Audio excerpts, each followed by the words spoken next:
not actually a student on Saturdays, but he's still chair of student government, so he'll be arriving for that.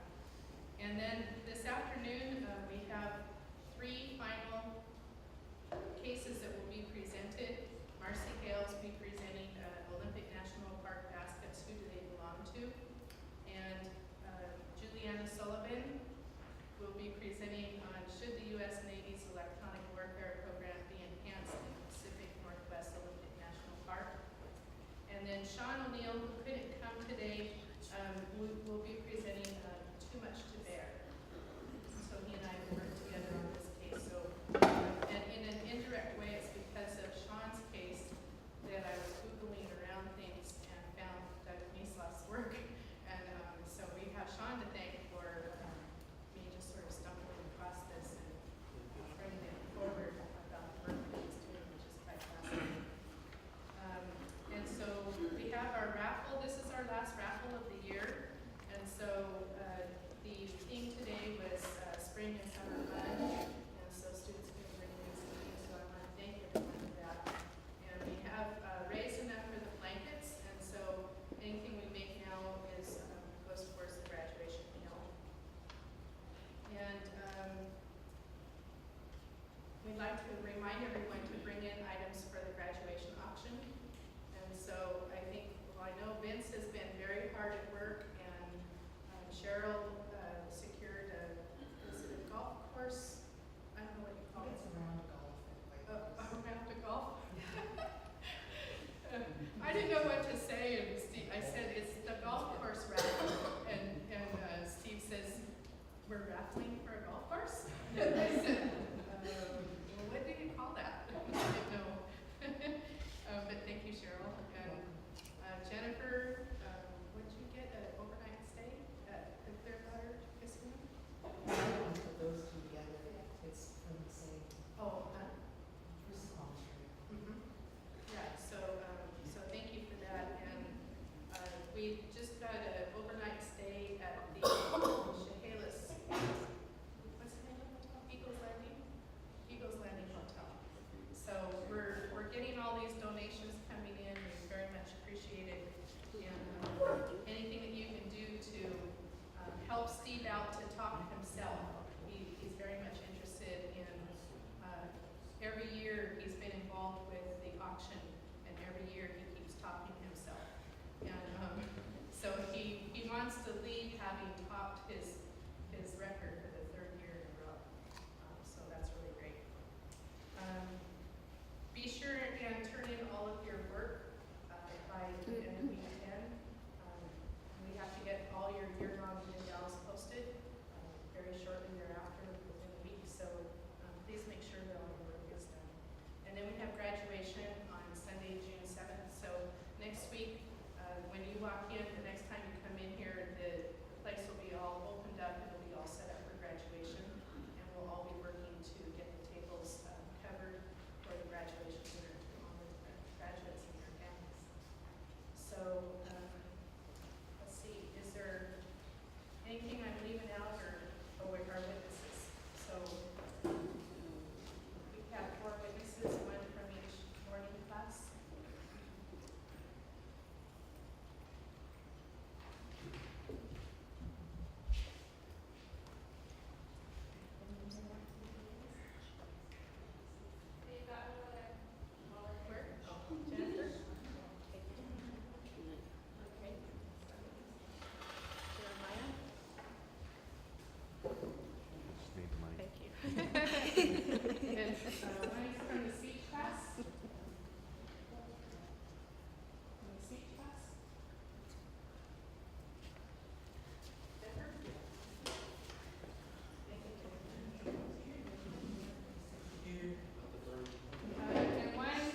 began. All those little shirts I brought in, I bought them for my grandson and they didn't fit. I waited too long with this shirt, so. So my final papers are almost ready. So if you and it's great. I did my art for sitting on Bigfoot and then project for class. We did travel days events for Seals travel days events.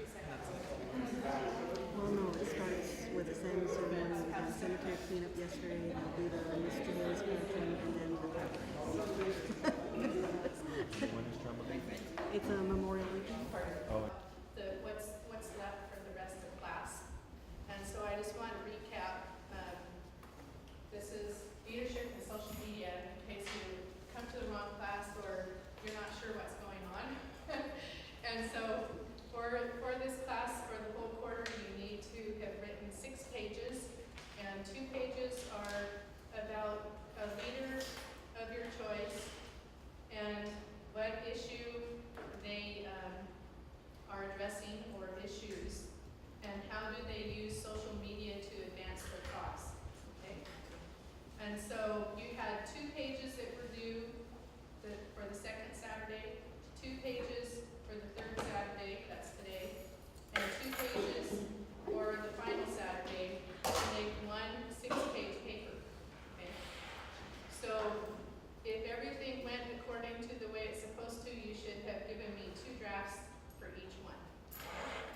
So 2 drafts for the second Saturday, 2 drafts for the third Saturday, 2 drafts for the final, and it's all folds into being one paper that's got an introduction and a conclusion, okay? Now, if you were absent, then you need to do one 3 to 4 page paper, which I've been accepting that you just write a longer paper, okay? But if you understand, that doesn't mean fill it full of typing just to say something, okay? So you need to, would you say that most leaders find themselves in the midst of many different co-occurring issues? I know our provost, he sets 50-minute meetings all day long, and all day long he's just hearing from one different person with one different problem that's completely unrelated to the next hour session, right? But where is the time and place that he gets to sort of withdraw and cogitate on the issue and decide what's important, what needs to be addressed, and how do I go about this? And then to communicate with his peers on to communicate the issue. And what about communicating effectively, right? And so these are all the parts, the elements of a leader. And how has social media served to enhance Native's ability to bring awareness to an issue? And we see that's an area that's really changing, isn't it? You used to have to go to the library and pull out a book to find the journal, spend hours trying to locate the journal and the article.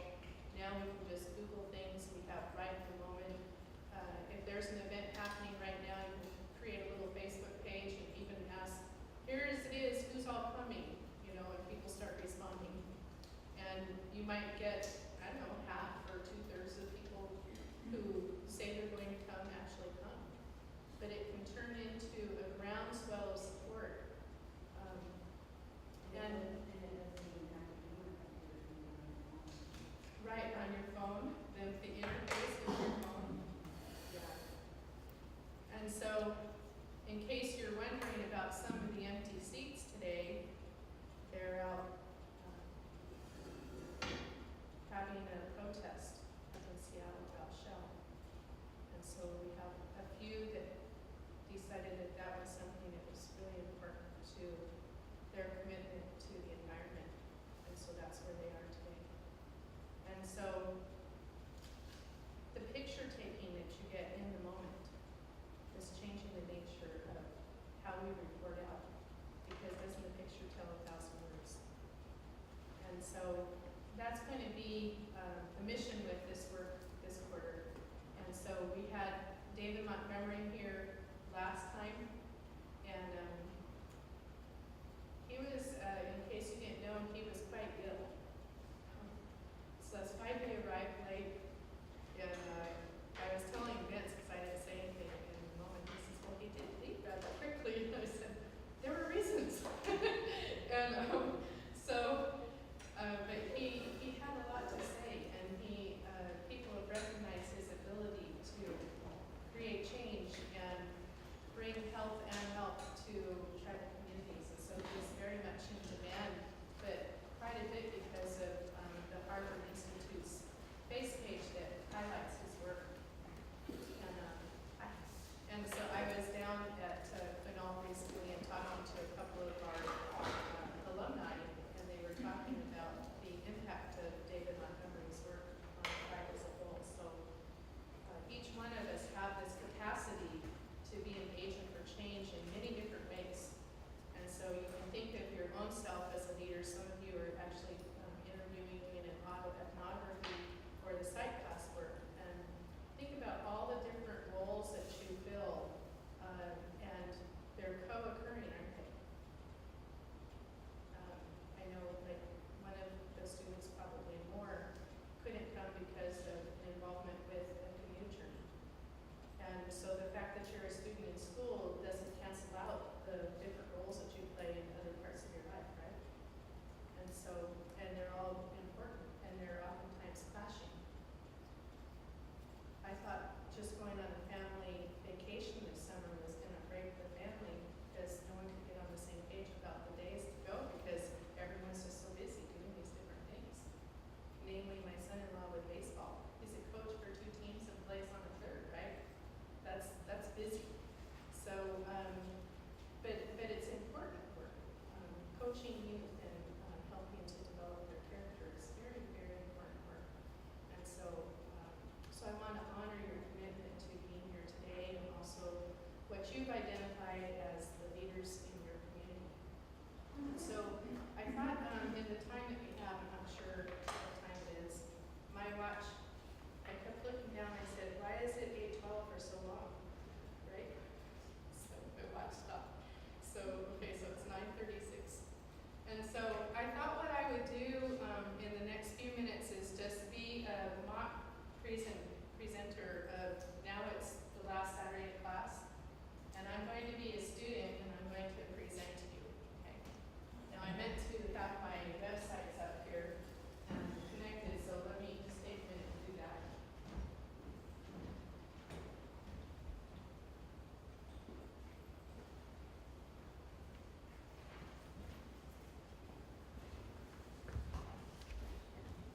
Oh, yeah, I did need 2 extension cords. Do you still have that one? I'd have to run back. Oh, I can do it after. maybe I have enough juice here to. I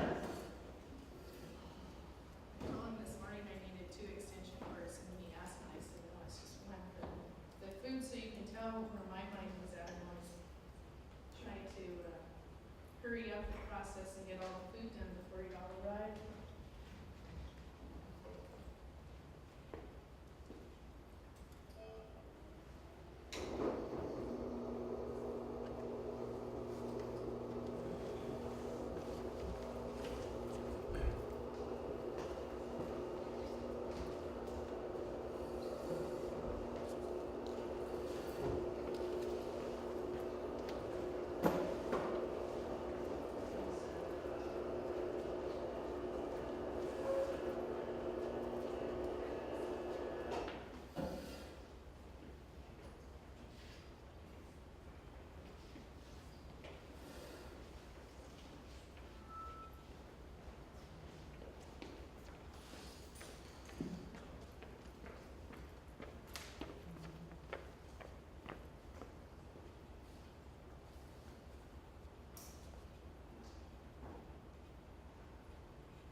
knows him, right? Okay, so I'm just going to be presenting in a less formal style than what I actually would if I were a student, because I would start out, okay, y'all know him, right? But today I'm going to be speaking about Ron Allen, who's the chair of the Jamestown Spelling Tribe. And he's been a leading figure for many years for many different reasons, but some of you will know quite a bit about what I'm about to say, and some of you might not know any of it. But he started off looking at the Jamestown Slalom founding papers from the time of contact, and they didn't have any land. And so he started working towards making sure that they were federally recognized. And this is their website. And the background for Ron Allen, which is similar in many ways to John McCoy from Tulalip, is that they both went off and served in the military and learned the skills about community development and community building and community organizing. And then when they got out of the service, they came back to their own communities and said, well, I can take these skills that I learned and apply them to my own community. And what do we have and what do we need? And so Jamestown did not have any land, and there was not a lot left of their legacy because it had been taken from them over time. And so he sat down with a group of other elders and people in the community, and they said, what do we have? And so he tells the story that amongst all of them, they put together $500 worth of value in, he says, coins, jewelry, you name it. And they started off with an ambitious plan to rebuild their community. And so one of his strengths was in the field of healthcare. And so if you pass by, and I'm showing some pictures here of Jamestown, it wasn't very many years ago that this was just bare land, raw land, we say, and someone's dream, namely Ron Allen's. And so he knew that there was quite a lot of people who were out there on the peninsula and who did not have health care and didn't have an adequate health care region facility to go to that extended far beyond just the native population. And because of his skills and knowledge in the healthcare industry, one of the first things that he did was set out to build a regional healthcare facility on the land that eventually became Jamestown's tribal lands. And so they cobbled together this money and looked around amongst what was their usual and accustomed areas, and he started kind of zoning in on the area of Lynn. You all have seen there, Lynn, Washington. Have you all gone past Jamestown's Spelling? Well, you know, it's kind of funny because in the early to mid-90s, I was traveling a lot because of the work I was doing. And then I started here at Evergreen, and I was a student. I've pretty much been a student ever since. And so you don't realize the passage of time that things are changing. So I have to tell you that everything that's at Jamestown and everything that's up at Tulalip wasn't there when I was last, I say, let out of my cage, right? And so it's because of this program that I feel like I've been let out of my cage, and all of a sudden I'm doing all this traveling, and the first thing I notice is, look what all the tribes are doing. So Jamestown was simply not there not very long ago. And so you can see the facilities that they have. And so Ron said about making sure that there was a website, and he talks about the history and the word at the time of contact forward, and how the tribe was had their everything they had that was known to them taken from them, and what they started doing to right that wrong. And so he has a list of all of the programs, the various enterprises, and the tribal documents, facts about them, and announcements. And the thing that I really enjoy about Ron, first of all, if we take a look under enterprises, they have the 7-seater casinos. And because of his work in community organizing and community development, he wanted to make sure that there was this theme that ran like a river through all of their buildings and their facilities, and artwork that tied everything together. And so when you drive up there, you see the similarity amongst all of their facilities. And he, in his mind's eye, he knew about infrastructure. Many of us, we get money. In my other life, I run a nonprofit, and we get just enough money to make it interesting to you, but not enough money to do the whole thing that needs to be done. And so where it hits us the most is in infrastructure: water, sewer, lights, putting in the roads, getting the lighting in, all the trenching and digging and the laying of the pipes for the sewer, and all of that. And how do you have sewer capacity for the thing that you want to do? And so he knew this, but he developed a comprehensive plan in advance of the land and how to lay it out. And so he has a 7-seaters casino, and all of these different enterprises, the self-storage, their art gallery, their fireworks stand. But this one I thought I would talk a little bit about because it's the Jamestown Development Incorporated. Now, this is a tribally owned enterprise where they do all sorts of business that's largely federal contracts. And so because of his work, he knew about all of the federal funds that are available for doing work through federal entities such as the Department of Defense. And he registered his tribe under the small business enterprises, and he gets huge amounts of contracts awarded to his organization, and they actually have a Bellevue office, and he goes all over the U.S., but also all over the world doing construction projects. And it's his goal overall to have the amount of funding that they receive from the federal government only be the smallest little pie, that slice of pie on the chart of their income, okay? Because he knows that at that point is when they will be self-sufficient, okay? And so through all of these contracts that he secures from the federal government, he's helping to have a diverse platform of economic development that will sustain his community far into the future. And the other thing that I really like about his organizational skills is that he puts all of their working documents online for everyone to see, because he also recognizes that as a leader, you have the responsibility of sharing information. So in the same way that the Quinault tribe said, we need to send David Montgomery out as our ambassador to teach these skills and these strengths that he has to other tribes, so that maybe they hadn't thought about the fact that, geez, a lot of things have happened since the 70s, and we are no longer a mom and pop outfit here. We've got 450 employees to manage and all these operations.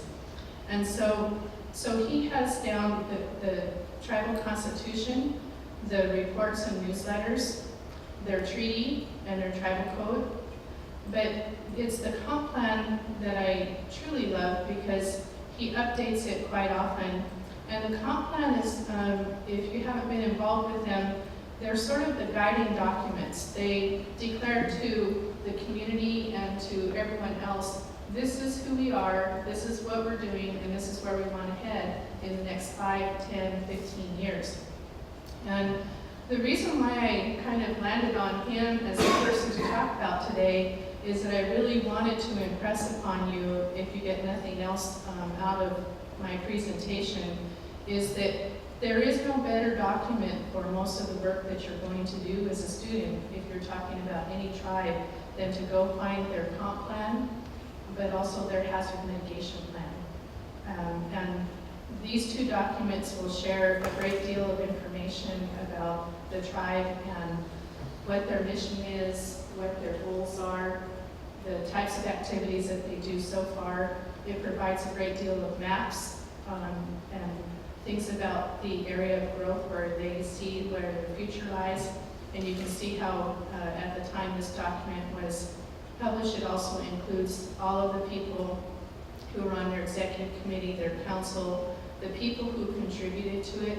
And you can see, here's the table of contents that pretty much outlines, those of you who've heard of SWOT, doing the strengths, weaknesses, opportunities, and threats.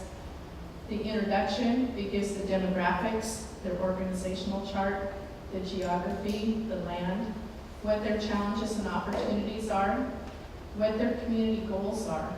And you can see how the community goals of Native people might be the same as, but often are quite different from that of the non-Native community. And so the beauty of the words of the elders and the history of the communities are usually part and parcel to these documents.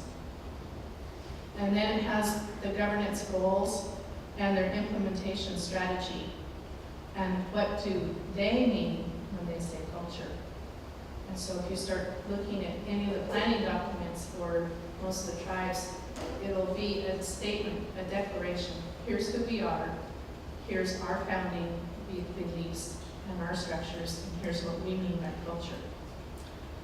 And so then as you get down here, there's the stories that are inserted side by side with some of the typical things that you see, a mission statement,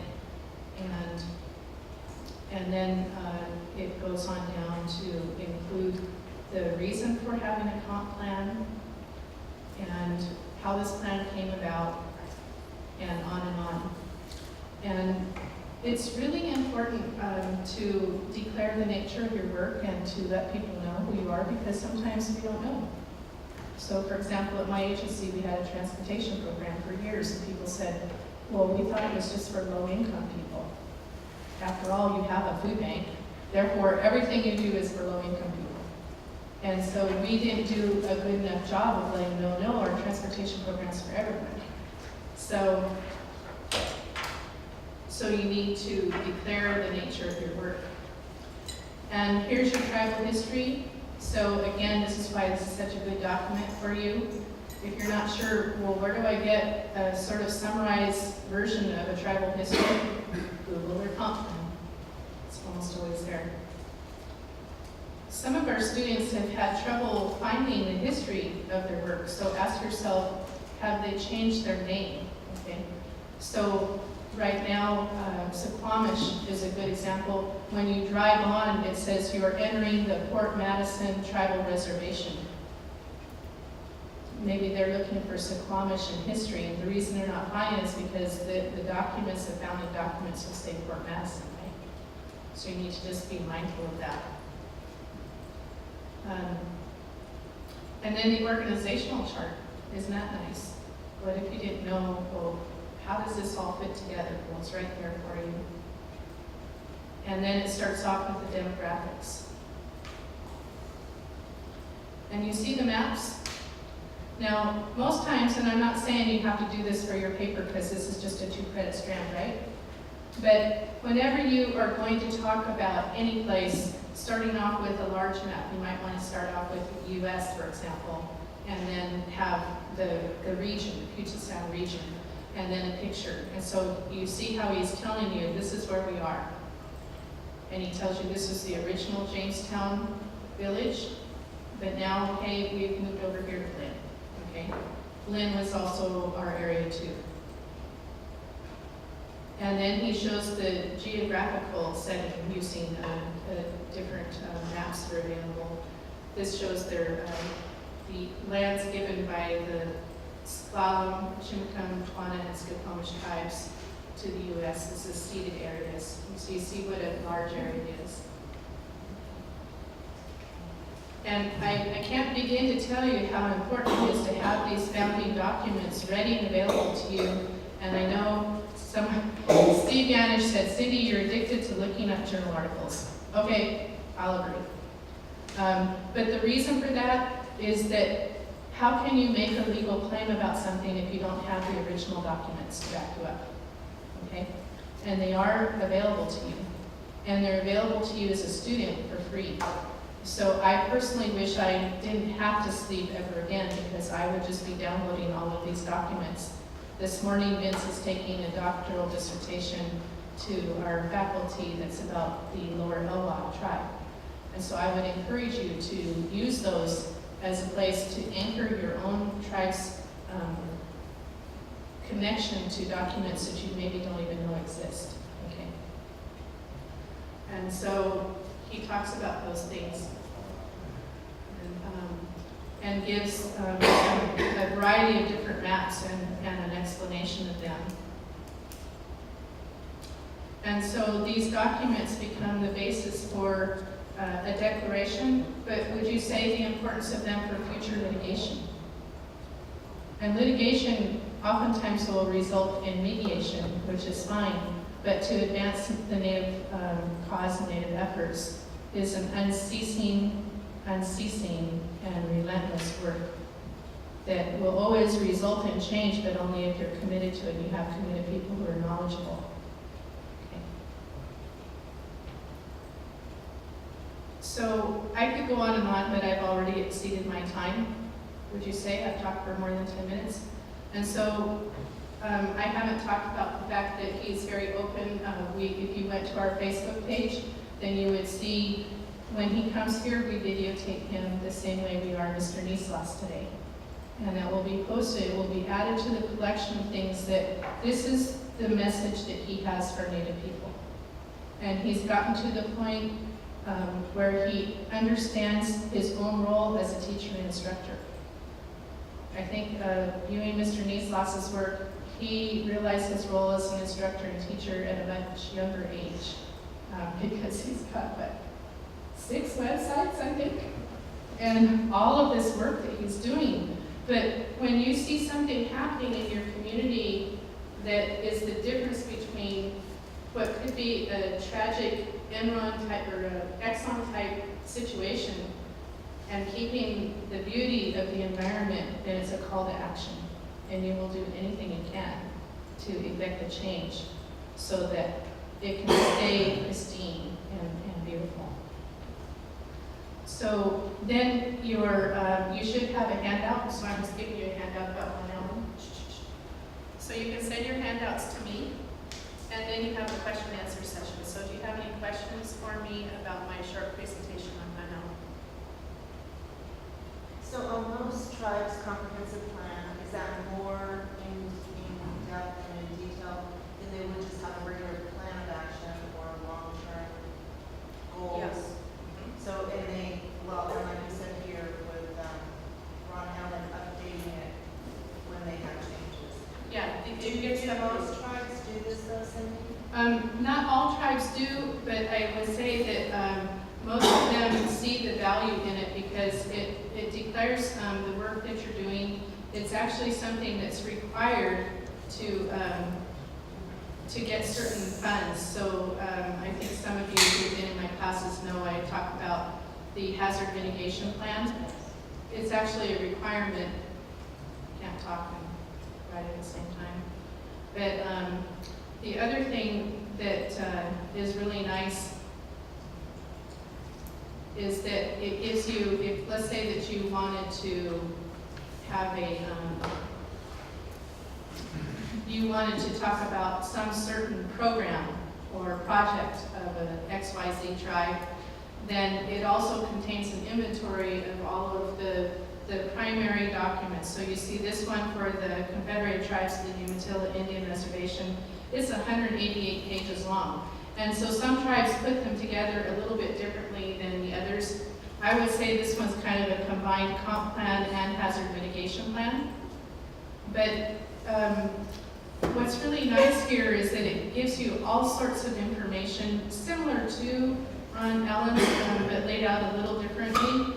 And what I like to go to is the pictures that are there of the different operations that they have. So let's say that you were talking about their housing or their casino operation or their natural resources. You could just go in there and snap a picture of that, copy it, paste it right into your document. There's also lots of stories here as you go through these that talks about their history, their own stories. And so those are really nice. We have a person from Umatilla joining our program this fall. And, so I already was studying Umatilla because I collect these comp plans and I read them as part of things I love to do. So, did that answer your question? Yeah. Okay, other questions? I think there's some tribes that do it too, Cindy, that keep it in-house. They Yes. don't share it publicly. It's Yes. considered tribal information.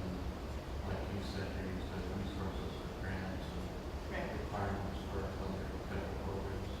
Yes, and Vince is bringing up an important point that some tribes choose not to have it online, okay? And that's really up to the tribe, because let's say that you were just getting ready to write a grant, but you didn't want to have someone else steal your thunder, so you're gonna declare that, maybe not. But one nice document that's on here,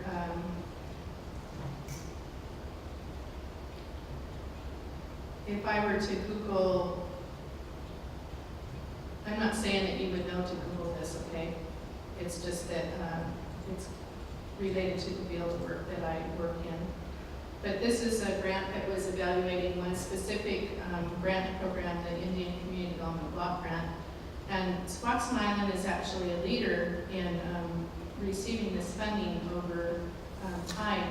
And so many of the facilities that you see down there were funded through the Indian Community Development Block Grant Program. And their development person, Lynn Scroggins, wrote the bulk of them. But this document, there's two parts to it, but it includes an overview. Lynn wrote the one for Squaxin and said, here's what we did with this money. And so that particular batch of money is meant to fund a wide range of things, from Head Start to a fire station to a facility like this. It's really far-reaching, but it can be built, be used for it.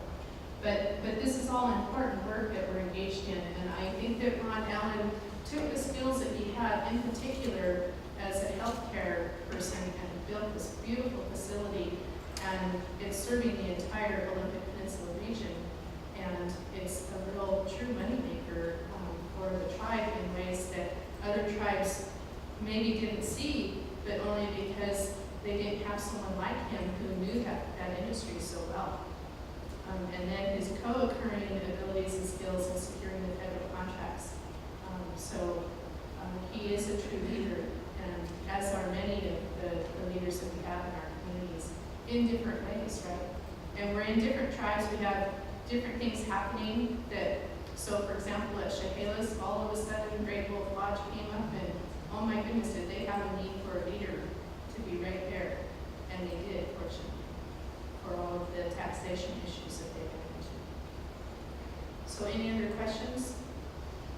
Yes? You mentioned that he updates the document quite often. How often? I'd say about every 5 years they tend to get updated.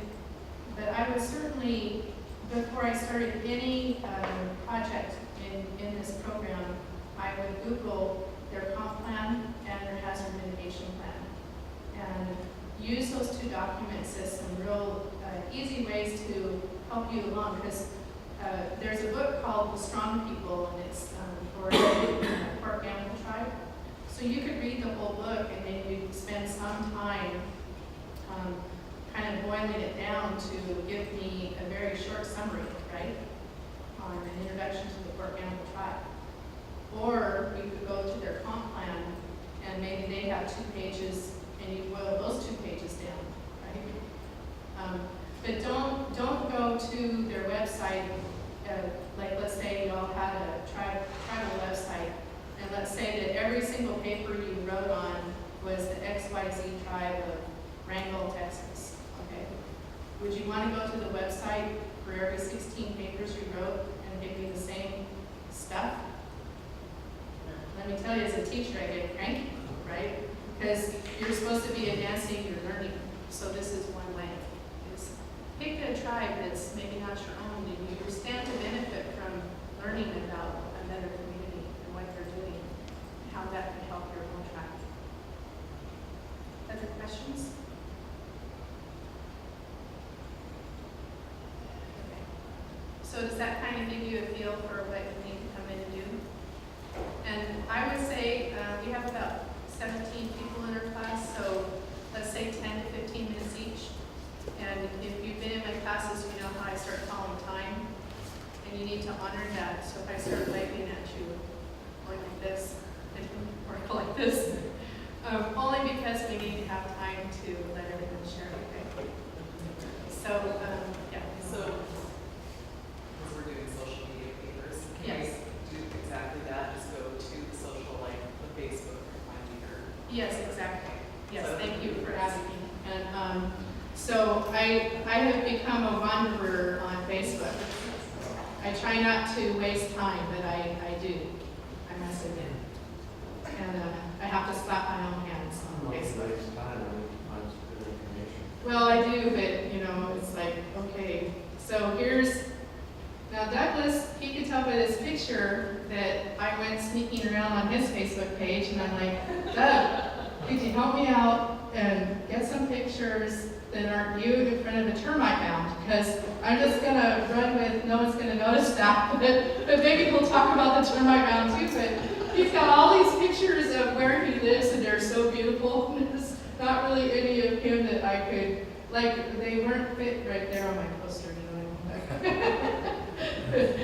And so it made me laugh. But he has so much information on all these videos, and so what I was going to suggest is that we take a couple minutes and just see what you can find on him so that you can formulate some questions. And so I'll just show you his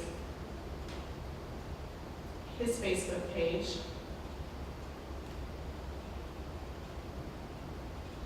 There's a really great picture of Douglas, and he's inside of a tree log looking out. That's an awesome picture. I should have found that one, but I like the one I found. Yeah. But this is actually a painting of him, so, oh, now see, why didn't I get that one?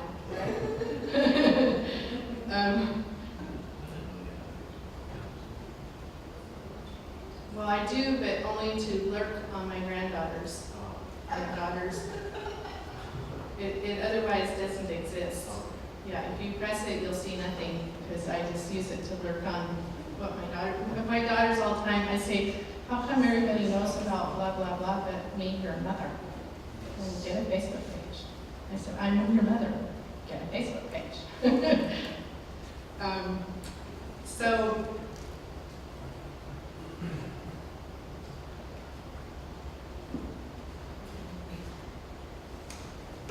So you could Google, not just necessarily Facebook, but Spirit Bear, or just his name, Douglas Neesloss, Neasloss, on your phone or your laptop, and formulate a couple questions for him. And I think that's really all that I have for right now, is for you to develop some questions for him. And if you need to talk to me in the next few minutes about some question that you have on your particular paper, does that sound fair? Okay. Okay. And then I'm just going to let him start saying that.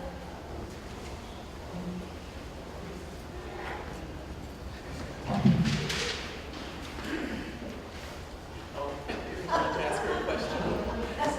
It's all yours.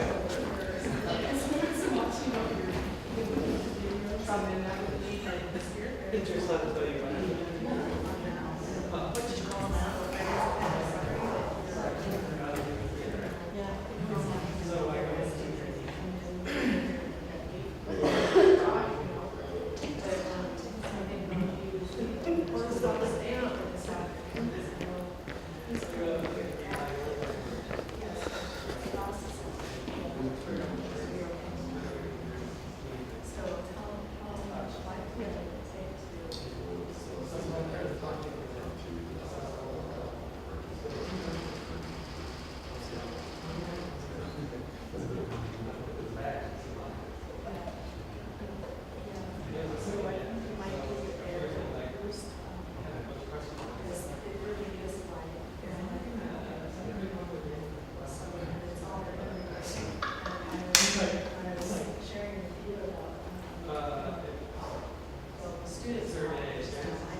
not check.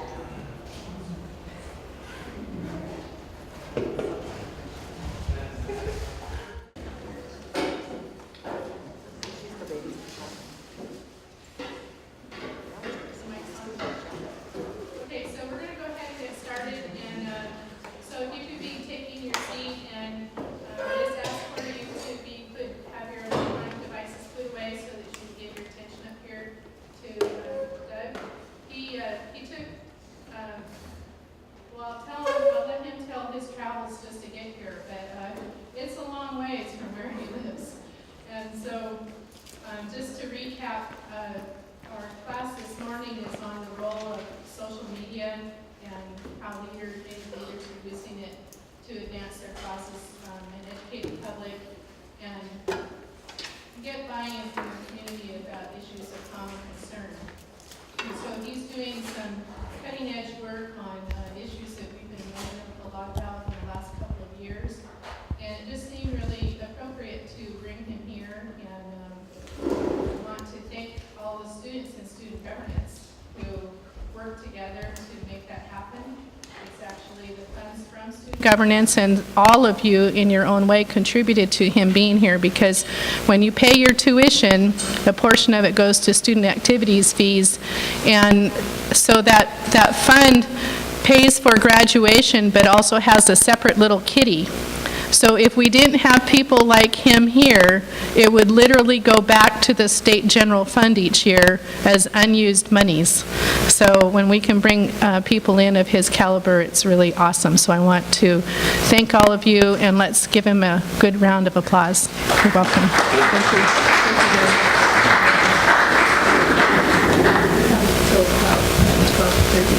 12:30? Okay.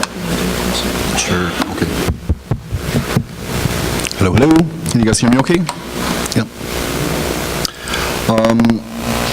So yeah, first of all, I just want to say thank you very much for hosting me here today. It's certainly an honor to be here. Just an introduction, my name is Mukwes Kala. My name in my language means white bear, and it was a name that was given to me by my elders, partly because of the work I do with bears. My English name is Douglas Niesloss, and I come from a very small community on the central coast of British Columbia.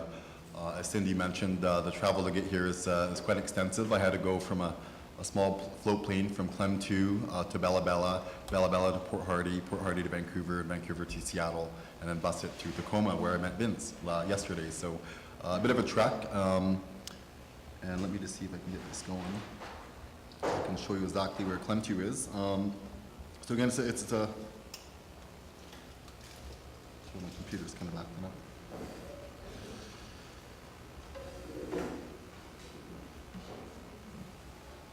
So here, yeah, here's my community, Clem 2. Again, it's right on the central coast of British Columbia. It's just right in between Port Hardy and Prince Rupert. We live in an area known as the Great Bear Rainforest, which is basically extends from top of Vancouver Island all the way up to Prince Rupert. So it's quite a large area that we're talking about. And in my community, we have two different nations that live there. We have the Kirisou people who used to live out on the islands here, and they're part of the Tsimshian language family. And then we have the Hehes group who live mostly on the mainland, quite a few villages on the mainland, and they're part of the Celtic language family, so in relation to Bella Bella. So two different nations both live there and been there since about the 1850s. A bit about my background. My background is mostly in tourism. I've been involved. I started up a tourism company when I was about 17 years old in my community, and I've been slowly started to build this business. We started out as a two-man operation. I really try to focus on cultural tours, wildlife tours, kayak tours, all those kind of things, and we've slowly grown the business. As of last year, we employed about 45 people in the community and just counted our first million last year, so that was a very important part of the community. It's now the second biggest industry in my community. And then just as a tour guide, over the years, I've seen a lot of changes in my territory. I've seen a lot of commercial fishing activity and huge decline in salmon numbers.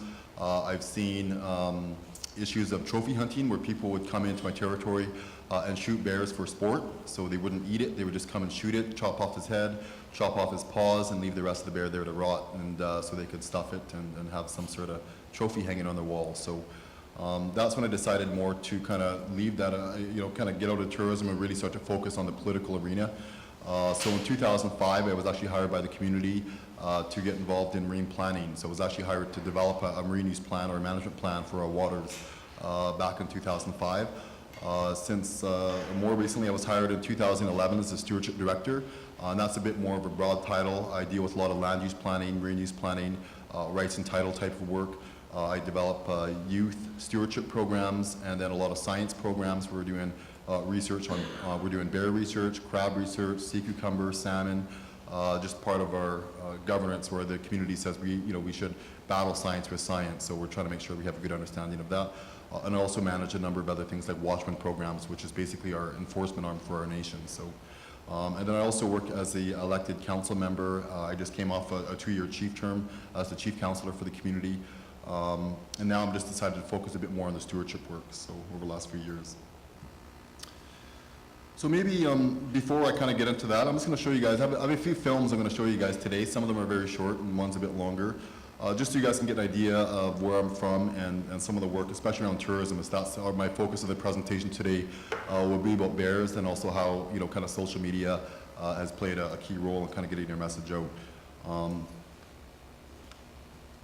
let me just...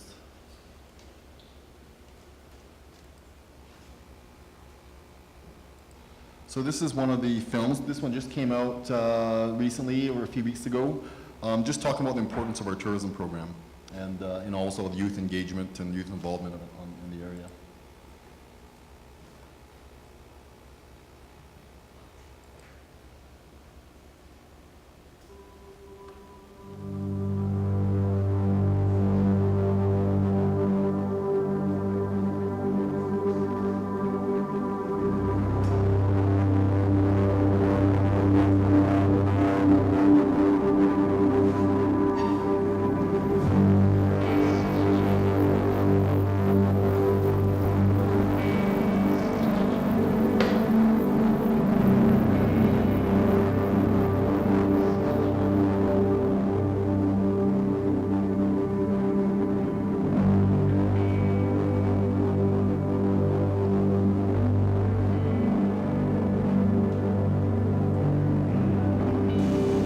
First time seeing this spearboat, it was amazing. I went out on a boat and spearboat was walking on the beach. It was really beautiful. It's always one of the lines with Kiddusu, something that was rarely seen even for them. I guess you could say it's kind of life-changing. It makes you think of all the things that are pure in the world.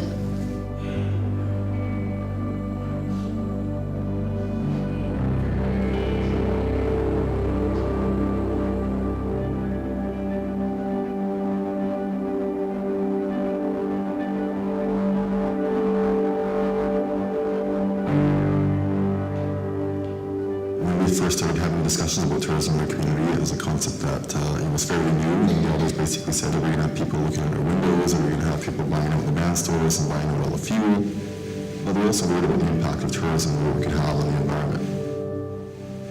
And the elders always say, what we have here is not ours, we're just holding it for the next generation, and that's really important in whatever we do, that we look at that model and say, we're here to take care of it and make sure the next generation has something. It's a bit of a challenge trying to build a business in a remote area, but just over time we slowly started looking at different industries in tourism and how to expand the operation. So we started getting into kayaking, into cultural tours, into wildlife tours. A big part of it was building this lodge, Spearbear Lodge. What amazed me was that this lodge was right in a First Nations reserve, which was really unique in Canada, and right on the doorstep of some of the most magnificent wilderness anywhere on the planet.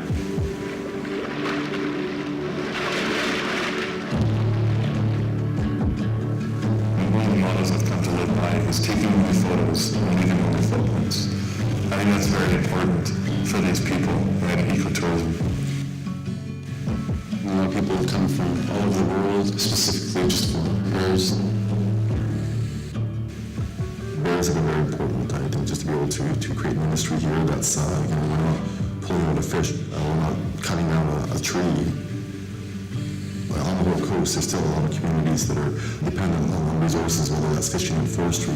It's very important for us that we can show that there are ways that we can create employment that are long-term and sustainable. And now this is a very viable business, and it's giving a lot of capital to this idea of a conservation economy, where we can go and have a really sound economic base, but leave these resources intact for future generations.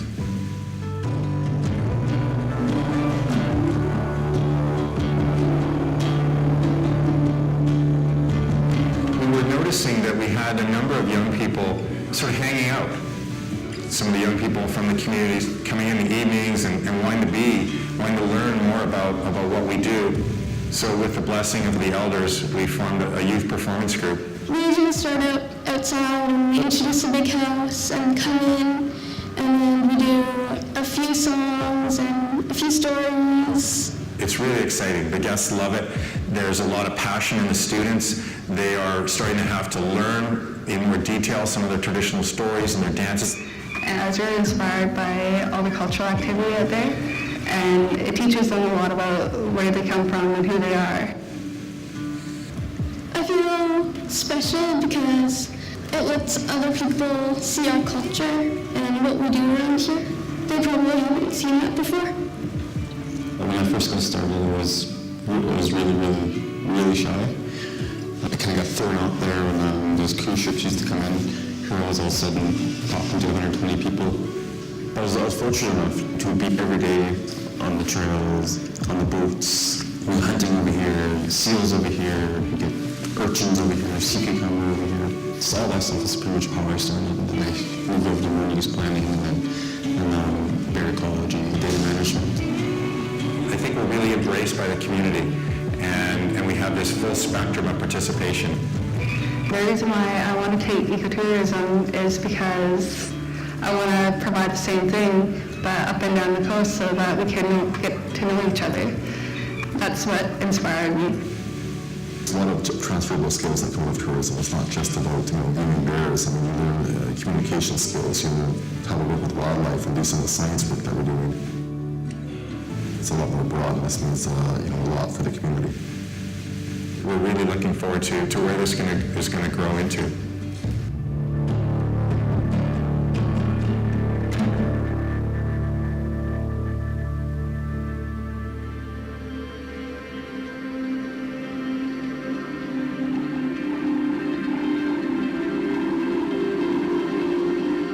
The spirit bear, for me, it represents a number of different things. For me, it's one of the last symbols of wilderness. I think in many parts of the world, the forests have been cut down and people have lost their connections to wildlife. A lot of people come from all over the world, specifically just for spirit bears. You'd be a lucky person if you're from home to actually see a white bear as well. You look at the landscape, the traditional grizzly bear and black bear are obviously dark, that blend in very well, and then you have this almost ghost-looking figure, and it's just fantastic. To be honest, it is a magical moment.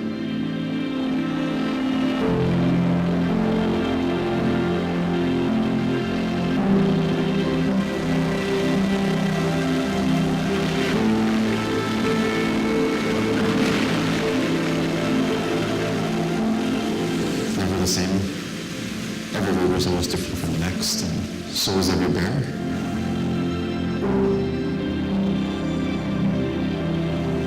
I think the more time you spend with it, the more beautiful it is.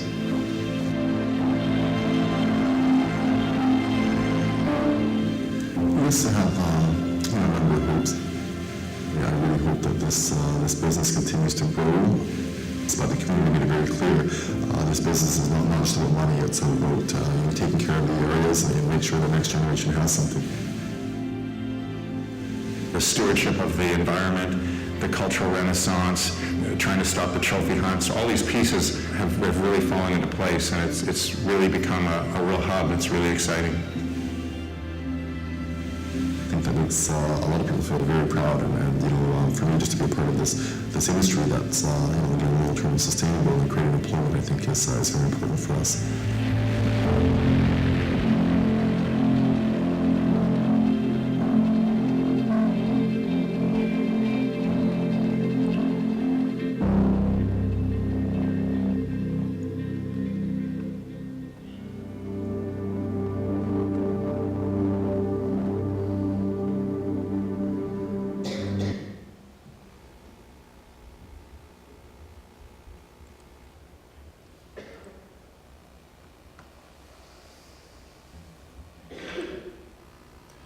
So yeah, hopefully that just gives you guys a bit of an idea just in the area I come from.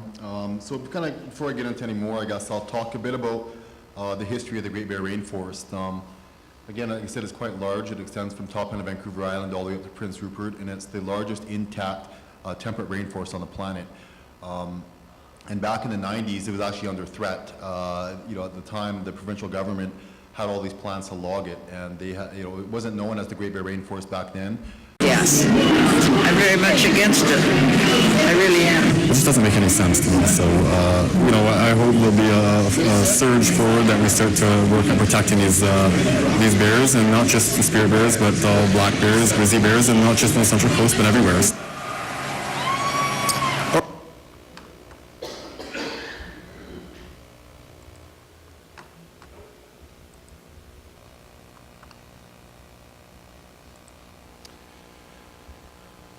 So yeah, that's the response we're running up against. It was a major challenge, and the government tried to base all these things on their sound science, and they said they increased the number of protected areas, and it was based on economics. And we, as a group, we knew that they were full of crap on all of those things. We knew that none of those were true.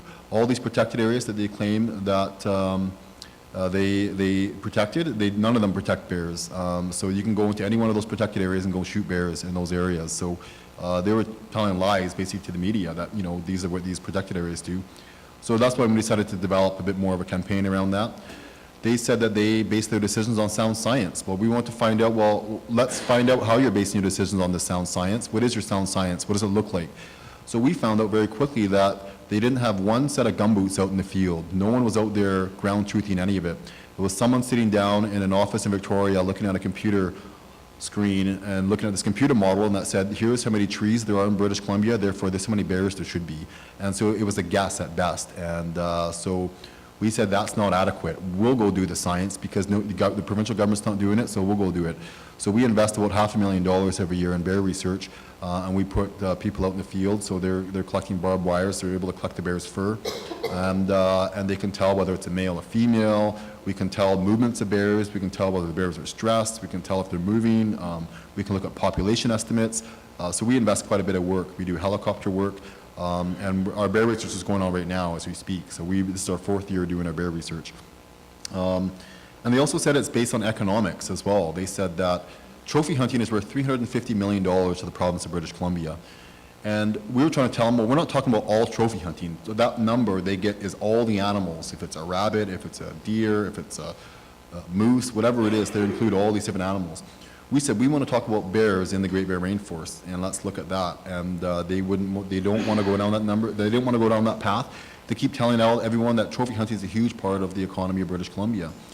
So we needed to find out the truth. What was going on in terms of the accurate numbers, in terms of what's going on out there. So we wanted to hire someone that had some credibility. So we hired Stanford University and another group called CREST to do an economic analysis. And we said, go tell us what's going on in trophy hunting. We didn't have any influence on what their data collection would be. So they had all these rigorous Stanford standards they had to follow. So they went out there and they said, well, there's 4 companies in the Great Bear Rainforest that hunt bears. These are trophy hunters. And these guys, trophy hunting from resident hunters and trophy hunters combined, make $1.1 million. And then they compared that to tourism, where there was 56 ecotourism operations, and they employed 560 people. That brought in $15.2 million. So huge difference from 1.1 million to 15.2. And then also the report said that the government actually spends more money managing the hunt than they actually make on the hunt. So we blew that out of the water. We released that, and that one also, I don't think the province was too happy with that report either. So, but we realized we really had to get the message out. And, you know, we needed people in Vancouver to start caring about this issue. How do you do that? You can't do it from a newspaper here, you know, every few days. So we really wanted to focus on telling a bigger story, a more positive story, and also bring up the issue of jurisdiction as well. So that was a major issue. Again, we really focused. Here's our bear researchers here. They're out there and they set up these barbed wires, and this is, you know, it doesn't harm the bear at all. And they put some smelling stinky sauce in the middle, and all these bears come in and walk underneath this wire, and they leave these tufts of hair, and that's the research that we do. This research is quite expensive, but we partnered up with different academic institutions and really different environmental groups, and started doing a lot of this work. So it's been quite important.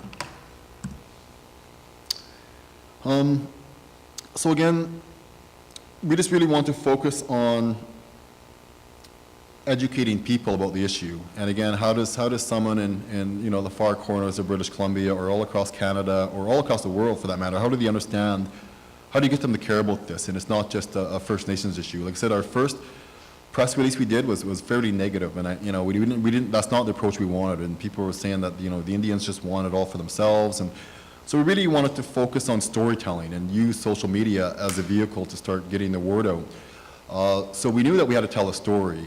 We had no money at the time when we first started our group, and we had to go start bumming and fundraising for money.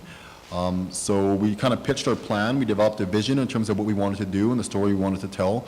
And then luckily we got a lot of support for that. So we actually raised about $500,000 and then started to do a bunch of work. So one of the first things we wanted to do was develop a film, and it was a documentary that really told the story about the issues that we're dealing with on trophy hunting, and how it was not just First Nations issue, it was everyone's issue. It's all of our responsibility to take care of these areas. So that was our big focus. And so anyways, we spent a lot of time and effort kind of developing a film and a storyline and what that film should look like, or the story should be. We also wanted to do a poll of British Columbians. That was really important. We wanted to find out, well, what do British Columbians think about this? But this is after we launched our film. So we launched our film, we did a big road trip, we went to all the different political areas, and we aired the film, took a number of questions. And it was pretty interesting response we got out of that, but I think more and more people really started to understand what we're there to talk about. So I'm just going to show you guys another film.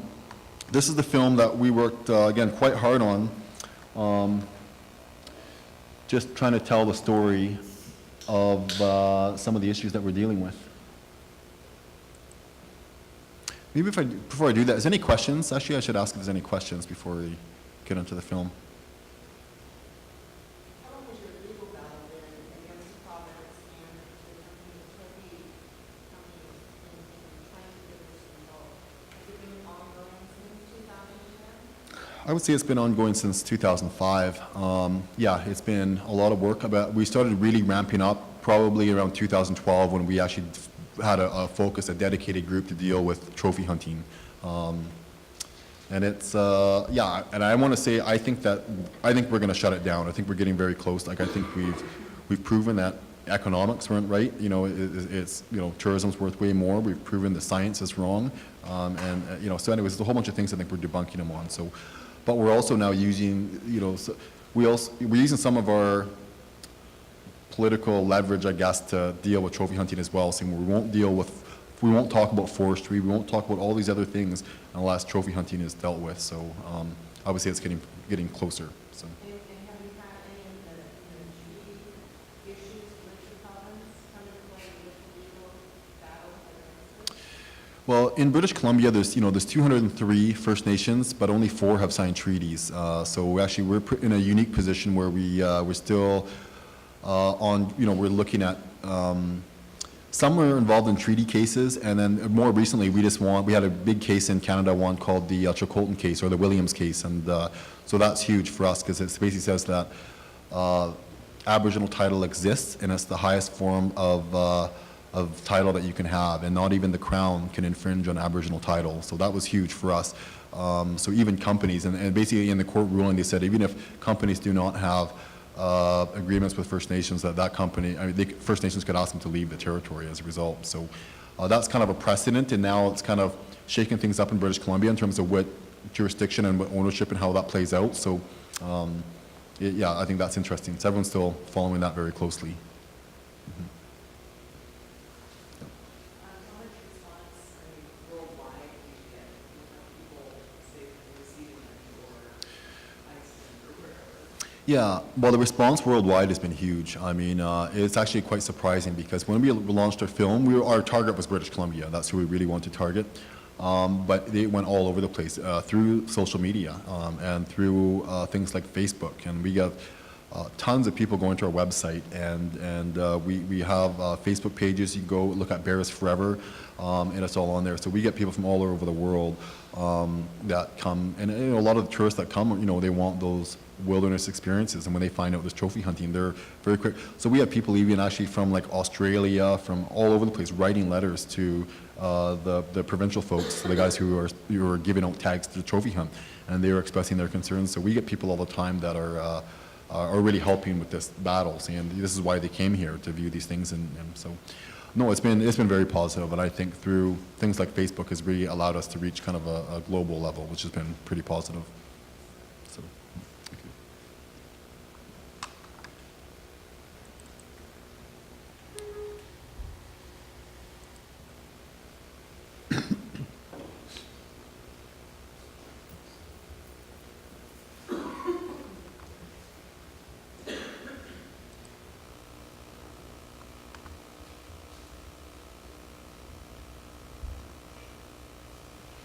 This computer's going super slow.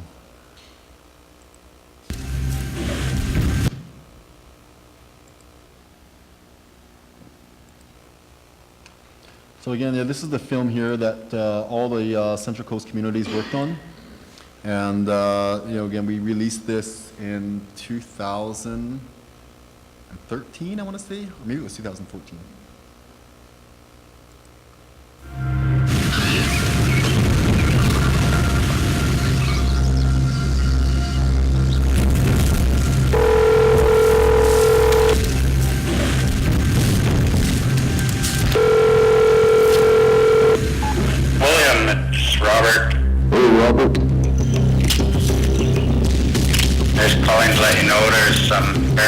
Out here. Thanks for calling, man. Maybe I'll give Jason Mooney and Pula a call. Okay, I'll watch out for them. Hey, William. Hey, Gabe, just got a phone call from Quatna. Oh, man, okay. What do you want to do? Just wanted to phone, let you know, and see if, with your schedule, see if you're able to go in there or not. We'll make our way out that way as soon as we can. Okay.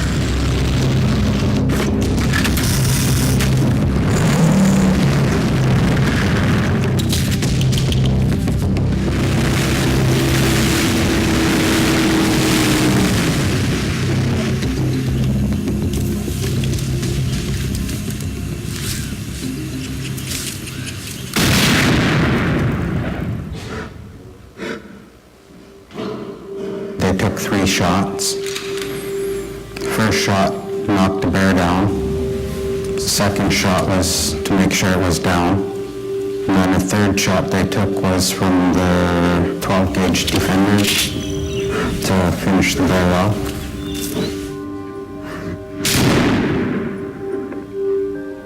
This bear that my brother and I named him Cheeky. And he'd crawl in the grass and pop his head up and look at us and stick his tongue out at us. He just kept getting cheeky with us, just walking up and down the beach. And they came out at 10 to 10 with bear hide, skull and paws. Went back to my boat and got my DNA equipment. Took DNA right from the bear hide. Took a bunch of pictures with them. They said, oh yeah, we've seen your sign.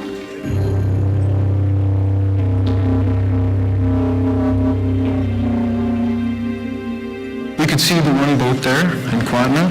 It was Robert Johnson's boat. By that time, of course, the hunters were long gone. He let us know the bad news. He said that bear had been taken out of there that night earlier. I was devastated. I was hoping to save his life. At that point, I didn't know what to film. So when I got back to camp, I just sat there and cried.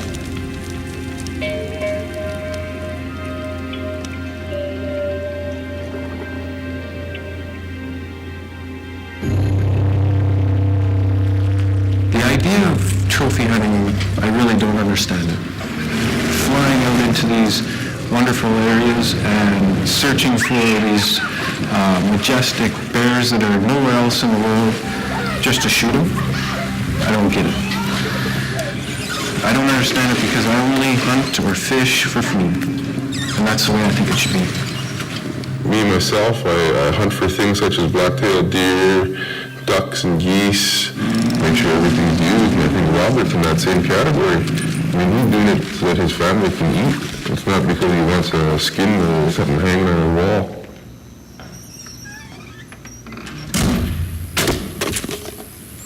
So the four nations are trying to work together. They want to shut down the bear hunting in the Central Coast. I think that would be the best idea. How come? Because they leave everything except for what they want. Is that the way you were brought up? Did they hunt anything just for fun? They only hunted when they needed the food. It wasn't ever a sport. Mm-hmm. Yeah, look at this. Here's a skull off, this place is a mess right now, but this is a skull off a big grizzly bear that we harvested years ago. And he was a pretty big guy. He was among the top 20 or 30 that were ever killed in the world. I'm not interested anymore at all in hunting bears. I don't guide for bears. I haven't guided for bears. And really take a look at what they want for the future. I don't think it's just a First Nations thing to have respect for these animals. I think it's bigger than that, it's wider than that. This is not just a Central Coast issue, this is a coast-wide issue. This is a British Columbia issue and a Canadian issue. We've got to protect them now. This is the time to do it. We all have to do is to get away from Rupert right down to Mike General, I guess, where the last of the big reasons are. Otherwise, I'll be gone.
Thank you. Yeah, so that's the film we came out with and we released it. And once we did, it just totally changed a lot. You know, people really started to understand what we're talking about. They can relate to it a bit better. So that's really what we want to focus on, is getting the message out there. So this went out on all different channels. We did a big press release in Vancouver at the Science World. And then through Facebook, it's been able to reach all over the world. So that's been huge for us. And as a result of this, we've had people come forward and want to support, and people are making donations to help help the campaign. So we got funders from Australia, from all over the place that are really helping fund this whole campaign. So it's been pretty neat that they can see that and understand that. Let me just pull this up. So I guess, kind of after that, like I said, we really focused on doing all of these things. After we released our film, we did a poll of British Columbians. We wanted to find out, well, what do British Columbians think about this issue? And the number has grown. In the past, there was other polls in the past, and it was 79% a long time ago, but now it's 87% of British Columbians oppose the trophy hunt.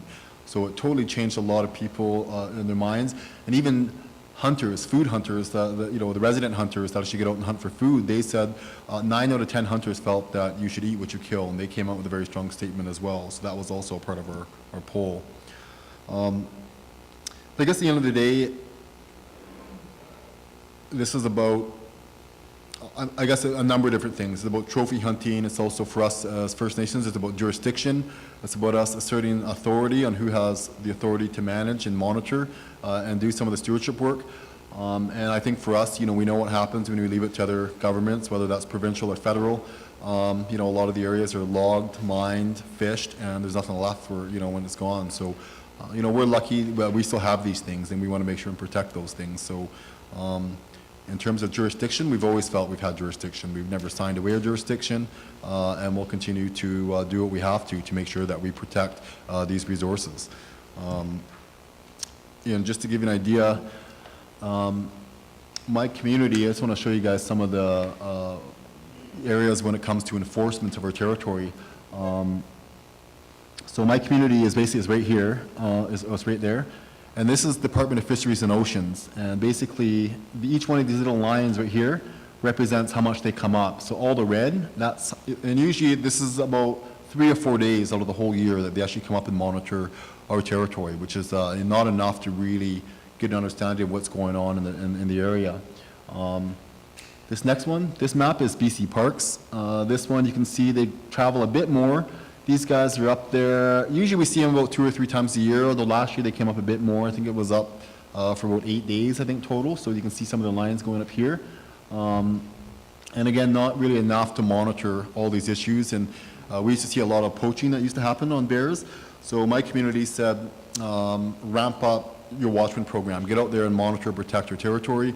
We can't leave it up to other people to do that. So we spend about $130,000 every year on our Coastal Guardian watchman program. And this is where they cover. So you can see that's each one of their lines. We have them GPS tracking, and this GPS everywhere they go. So each one of these little lines is one patrol day. So they basically paint their whole territory red. They're out there for about 5 or 6 months out of the year, and they're monitoring bear activity, crab traps, prawn traps, any people that are coming into the territory, bear sightings, and the illegal activity has really dropped off the map in our territory now. So you don't see the illegal hunting anymore. You're not seeing illegal dive fisheries for abalone and all those things. So the presence out there has been huge. And we've really decided to focus on the enforcement, and these guys are the law for our nation. So we want to make sure that, that our guys are acting the part. So, hold on. So this is our monitoring program right here. This is the Coastal Guardian Watchman. Every community on the BC coast has a Coastal Guardian Watchman program, and this is huge. And we really try to focus on them being professional. When they're out there, we want to make sure they look the part. So they all have uniforms. They're trained to deal with all these different encounters if they see them, and make sure and deal with it respectfully. We developed a data collection. So we actually use this thing called an eye tracker. We call it Coast Tracker. We changed the name of it. But they can just document everything on a tablet, and the GPS tracks everything. And then once they, if they see a prawn trap or a bear, they can enter it saying it was at this time, this location, and all the details go in there. And then once they get back into the community, it's automatically uploaded onto this online data management system. And I, as a manager, can go and type in the computer and see where they've gone, what they've done, where they stopped, all of that stuff. And every community on the coast does this. So we can share all of that information, and coast-wide we can see on the BC coast, we have seen 10,000 tourists pass through our waters this year in the Great Bear Rainforest. We have, 5,000 bear sightings. We had this many whale sightings. All that stuff was all collected, which is huge. But we also developed a bit of a blog system so that if there is an any illegal activity, we can say there's a bear poacher and his boat's called the Silver Grizzly and he's heading down south. So they can post it and every community gets it, and we can all track him as he leaves one dock and gets down to the other destination. So it's a pretty neat tool that we use to really monitor our territory. So that's been huge. And we're just continuing to build on our stewardship. So I got a meeting as soon as I actually go back in a few days. I go right up to Haida Gwa to help build this program again. And again, talking about authority and enforcement to make sure that they're going to get out there and monitor territory. So, yeah, I think for us, we just got to make sure and do it. I think as stewards, that's our job, and that's what the elders have told us, that it's our job to take care of these areas, and if you don't, I mean, this is kind of what happens. And so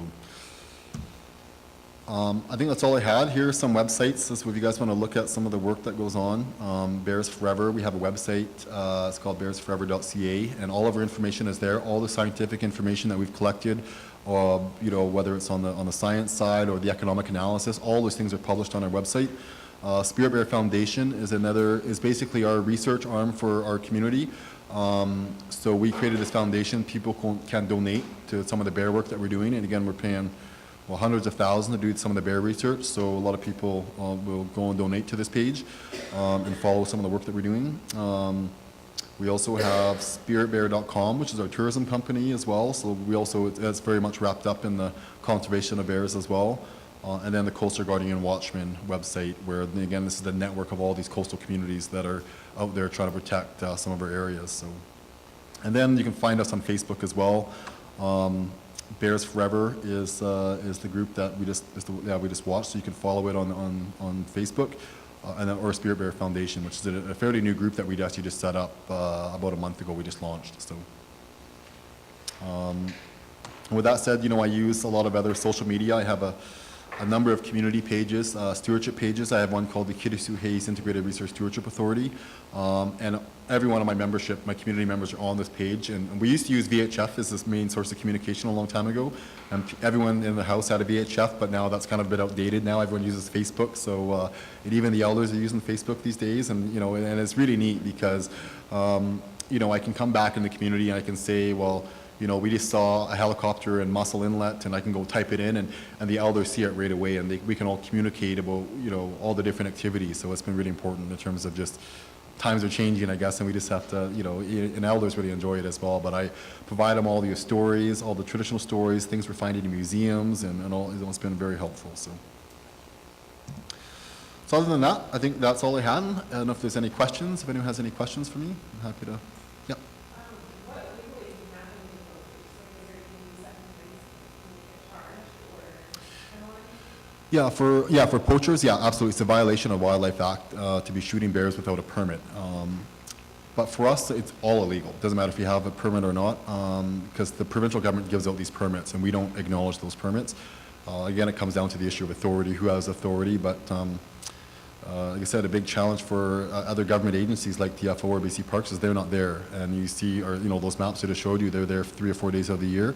We're there every day. So if we see them, we'll tow them out of there if we have to, right? So we just don't support trophy hunting, and we welcome all other industries like tourism. We want other industries to come in, but just not that one. So, but yeah, I mean, I think, and I hope, I think one day, you know, if it's not dealt with, I think that's what it's gonna get down to. Is it'll probably end up in court because maybe one of us drag a boat out of there that shouldn't be hunting, and then someone takes us to court, and then you go through the whole rights and title type cases. So, yeah. And I should say we're doing a lot of work right now on Indigenous law. So we've just started this major project in the Great Bear Rainforest, where all communities now are collecting and developing Indigenous laws. And we basically, the provincial government signed on to implementing Indigenous laws. So we have to put them in a form that other people can understand, you can read it. So that's what we're doing now, is going back to the elders, getting their stories, going back to the old archives, pulling out conservation laws and stewardship laws and all those things. And so that's going to be very important. Again, and the law, you know, that I'm sure will come up. Trophy hunting is one of them. So. Yeah. So, have there been any negative incidents with all of this effort, or like when people are out trying to get all the data research, have they come across anything to try to threaten them? Oh, yeah, absolutely. I probably had, after this whole campaign, I've never received so many death threats in my life. So people saying I'm threatening their livelihood, you know, they're trying to feed families, and, you know, they want to come and shoot bears. Some people feel it's their right as British Columbians, that they should be able to do this. This is part of our Canadian history, that, you know, we like to blast animals for fun, and, you know, and they, so absolutely. And we, you know, we talk about that as a group, and a lot of us receive, you know, threats, whether email or meeting hunters, and but we're prepared to do it. And you know, I think for us, I said it's our responsibility to take care of these areas, and we understand that comes with some friction, and you know, it's unfortunate, but you know, for us, we're not going to stop until this issue is over, until trophy hunting is banned in the Great Bear Rainforest, officially by the province. For us, it's banned already, and we'll continue to enforce that. So, yeah. Yeah. Yeah. So, you say you guys are stocking the bear. So, if you guys are stocking the bear, don't you guys ever have overpopulation of bears in your area? No, I think, you know, and that's something that even hunters always try and say, is that you're going to get this, you know, this population explosion of bears, and it just, I don't think it'll happen. I mean, bears are some of the slowest reproductive animals on the planet. Like a grizzly bear, you know, will have cubs for every you know, 4 years, but you know, usually not until he's about 6 or 7 before he has his first set of cubs, and then he has to wait 4 years, you know, for another one. So no, I think bears do a fairly good job at controlling their own population, but a number of other things dictate their population as well. And salmon number is a major issue on the coast. As you know, there's been huge decline on salmon all over the place. So, and bears, if they don't eat enough, they basically just won't have cubs. They'll kind of abort their cubs, and that's you know, they're pretty unique animals that way. So, so no, I just don't, I don't think we will. I haven't heard of it ever being a problem. I know in 2005, one of the environmental groups purchased one of the biggest bear licenses on the coast, and they bought out his license, so there was no trophy hunting through that purchase. They wouldn't hunt it, and you know, there hasn't been a population explosion in that area. So. So these bears in your area, they don't damage the habitat around the area, like the trees, they don't destroy the trees? No, most of the bears, actually, a lot of the, like when we do our tours, we walk on bear trails. A lot of them, you know, bears will walk on the same areas for hundreds of years, and they've been well-established, beaten down trails. And so, no, I mean, they definitely go into the forest, though, but actually they do very positive things for the environment. When grizzly bears are digging, they're aerating the soil that allows more vegetation to grow. So a lot of positive outcomes for that. So no, no, I wouldn't say bears are doing anything negative. I mean, we actually did some research, well, I shouldn't say we, some scientists did some research in our area, you know, even about the positive effects of bears, and they started to find nitrogen-15 in some of the trees, and that's only found in sea life, nitrogen-15. And so basically these bears are taking the salmon, eating, you know, once they're eating the salmon, they take part of it, they leave a bit of it, and it decomposes into the ground. Or they could be taking a dump in the forest, and that's going back into the soil, up into the roots of the tree, that are creating stronger, healthier trees, and they're finding this nitrogen-15 in all these trees. So they're calling it now the salmon forest, which is directly related to some of the bears and birds and all those things. So. Mm-hmm.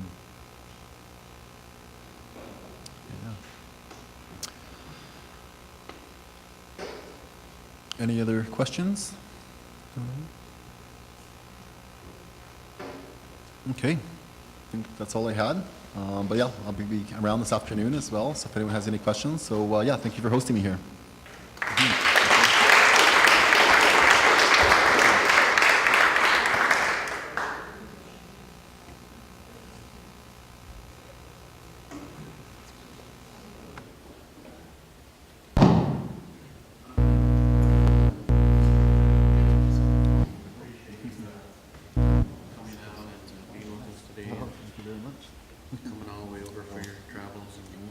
Very good presentation. Thank you. Thank you. Thank you. I appreciate it. Thank you.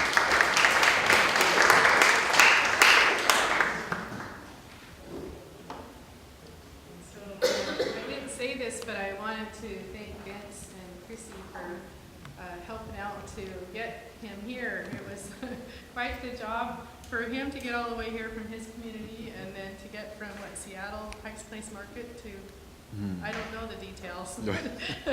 They were texting me while I was here last night and running around, so thank you both. Yeah.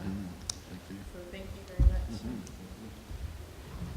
much. Okay, so just a couple things. If you can be sure and complete your reflection there. We have a student governance meeting at 12:30, and then we'll be selling the raffle tickets, so Teresa, if you be sure and pick up the tickets and then see Teresa for the final raffle. And one thing I didn't mention was the thank you cards back here. There's a sign there.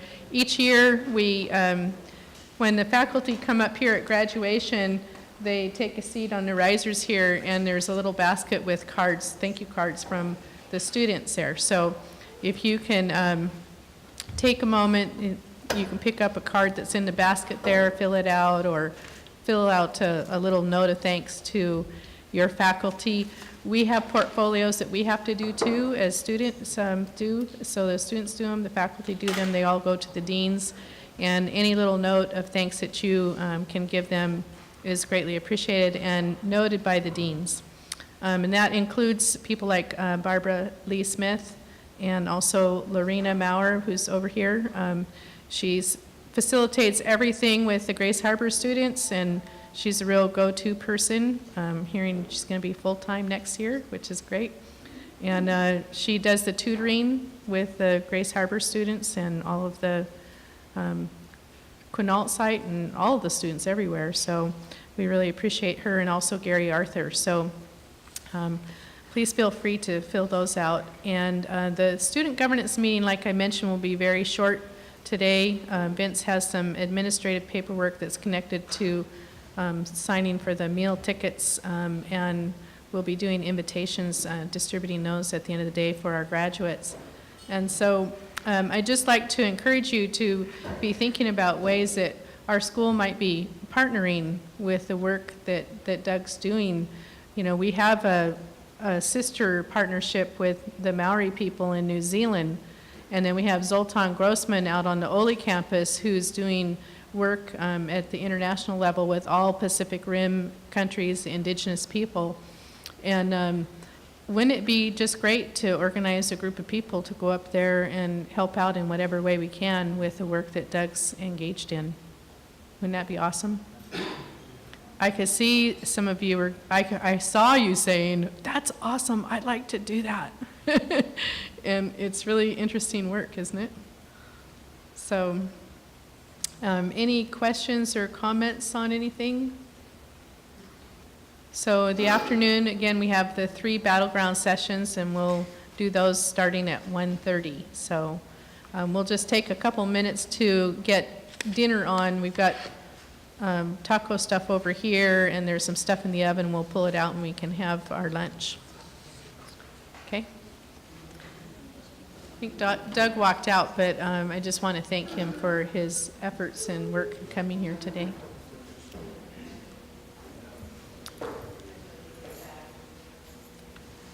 And so we've been kind of all over the board this quarter with the way that we've been presenting the cases, and so I want to thank everyone for their work with doing the ethical dilemmas that we've been studying. And today we have our final 3, and unfortunately 2 of our authors are unable to be here today, and so we have Juliana, who's here to do the one on electronic warfare. And so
okay, so I want to welcome you to this afternoon session, and we have the 3 cases that we're going to be looking at today. And as I was mentioning, we had different ways that we presented them. Some of them we've done simultaneously, and you picked and choose which one you went into in 3 or 4 different rooms.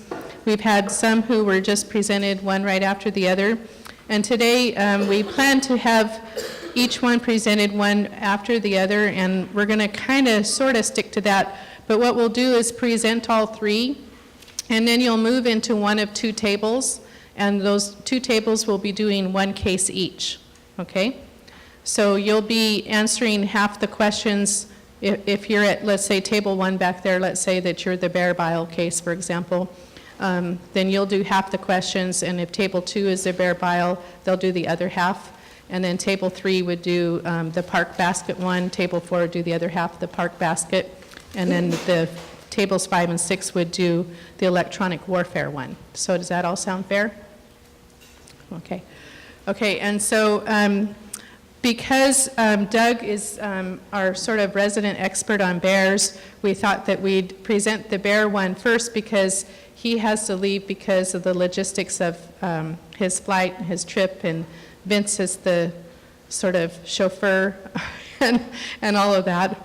And so Sean isn't here, and so I can't be Sean, but in a way, our work together has been quite interesting on the development of this case.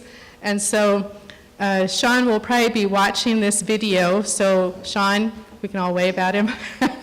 And if I say anything that I leave something off that Sean would have shared, sorry, Sean, but I did the best I could. And so he wrote to me yesterday and said he couldn't come, or maybe it was the day before, but it's all good. And so I'll just start off by saying that he first brought up this issue about bears and illegal poaching in my winter class, the winter morning class, and we were writing case studies on ethical dilemmas in Indian country.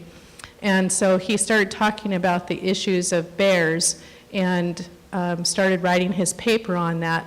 And if you ever start hearing about someone's work that they're doing, you start to sort of develop an idea about it.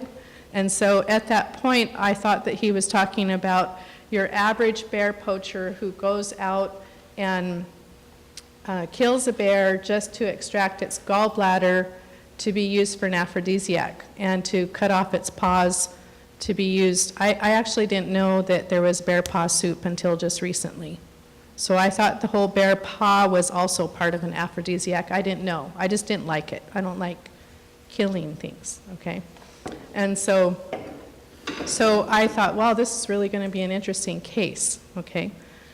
But starting 3 years ago, maybe 4 years ago, my daughter, who was working at the Lewis County Prosecutor's Office, started telling me about a case of illegal poaching down in Lewis County, which poaching happens everywhere, but it just happened to be where she was working. And so she started telling me about this undercover operation that was occurring that had just broken out into the news because they finally made some arrests, and they were hoping to sort of solve this international crime ring that was poaching animal parts at a substantial rate in Lewis County, which is rather large. Lewis County is a very large county, and there's a lot of forested areas there and lots of illegal poaching going on. And as she told me some of the details of the story, I realized that I really wasn't made to be a prosecutor, because I found myself not wanting to know that, okay? I didn't want to hear what she was telling me.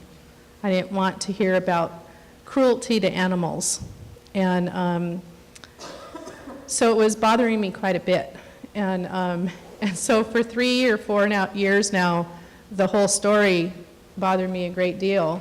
But the bottom line of what was happening is that this man actually wrote a book about it, and I think I got it on here.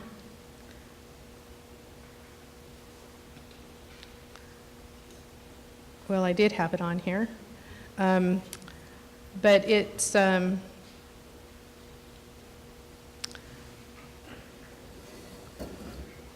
here it is.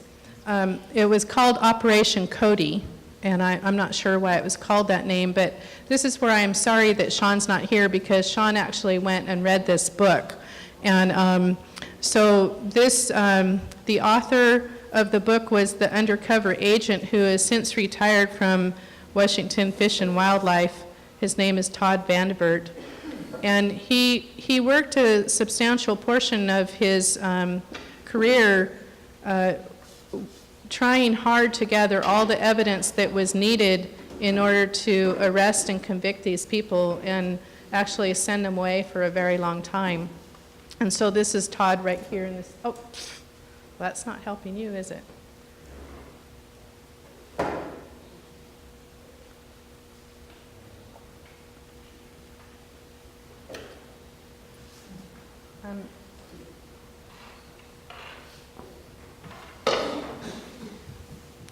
And so as he was trying to prosecute these people, the politics of the Washington Department of Natural Wildlife became apparent because people weren't involved, weren't really willing to prosecute this for a variety of reasons that had to do with, you know, who was going to get a promotion and who wasn't, and who was the incoming candidates for the elected positions within state government, and on and on.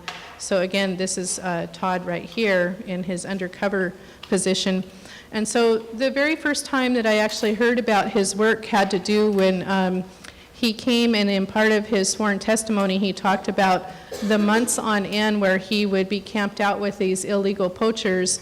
And at night, if their dogs who were trying to find the bears didn't behave properly, the people that he was documenting the efforts of would actually go out and tie them up.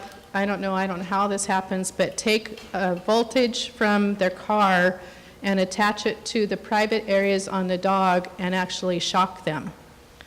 And they did it so often that it actually killed the dogs, because the guy, you know, this is a person who, you know, would go out and poach these poor animals and do all sorts of other horrible things, had no even respect for his own hunting dogs, you know, and they ultimately died.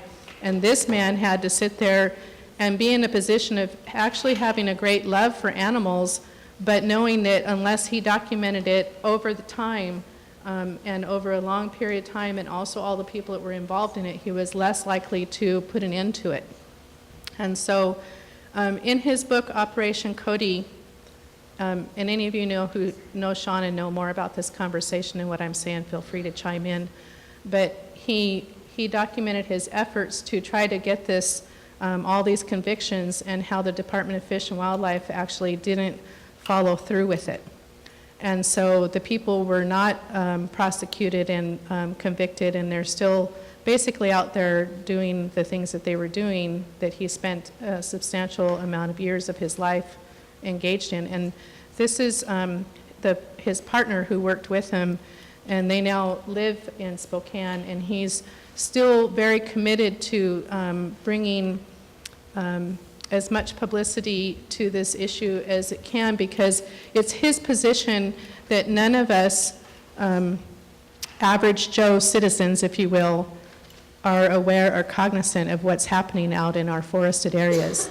And he said that if we did know and understand, we would be all about putting an end to it, and that we're simply unaware, because most of us, you know, we follow the hunting regulations, we abide by whatever laws or rules or general things that are the way that we go about our business in order to do what Doug says is to preserve it for the next generation, right? And so, but that isn't what the main thrust of Sean's case was actually about. What he wanted to come and talk to you about was the practice of the bear bile farming. So I had no idea until Sean started talking about it that it was never the bear bile, the bear's gallbladder per se that they were after, but actually the bile itself, which is considered medicinal in many Asian countries.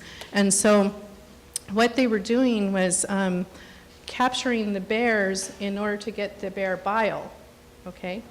And I didn't know that. And so he brought forward what's happening, and these are, I know that a lot of you already saw some of his presentation that he did on the final day, but these are the cages that these bears are being kept in, and they're called crush cages to where they can't move. And the reason for the crush cages is that they're extracting the bile out of them while they're still alive. And so I wanted to show you this, T-tube, it's called. And so your, you've got your pancreas that goes across here and your liver that goes across here, and right about here is where your gallbladder is. And so what happens is your liver makes what we call, in school we're told it's enzymes, but it's actually your bile. So your bile digests your food, and so your liver makes it, it comes up, and it stays in your gallbladder, and your gallbladder is like a little balloon that holds the bile, okay? And then it releases it to digest food, especially fatty food, okay? And so what's happened over time is that due to modern medicine, they've created this device called a T-tube. And so the T-tube, if you are knowledgeable or get knowledgeable about someone who has a problem with their pancreas or their biliary gallbladder, if the gallbladder is not working properly, the bile will just back right up into your system, and that's where you see people turn yellow.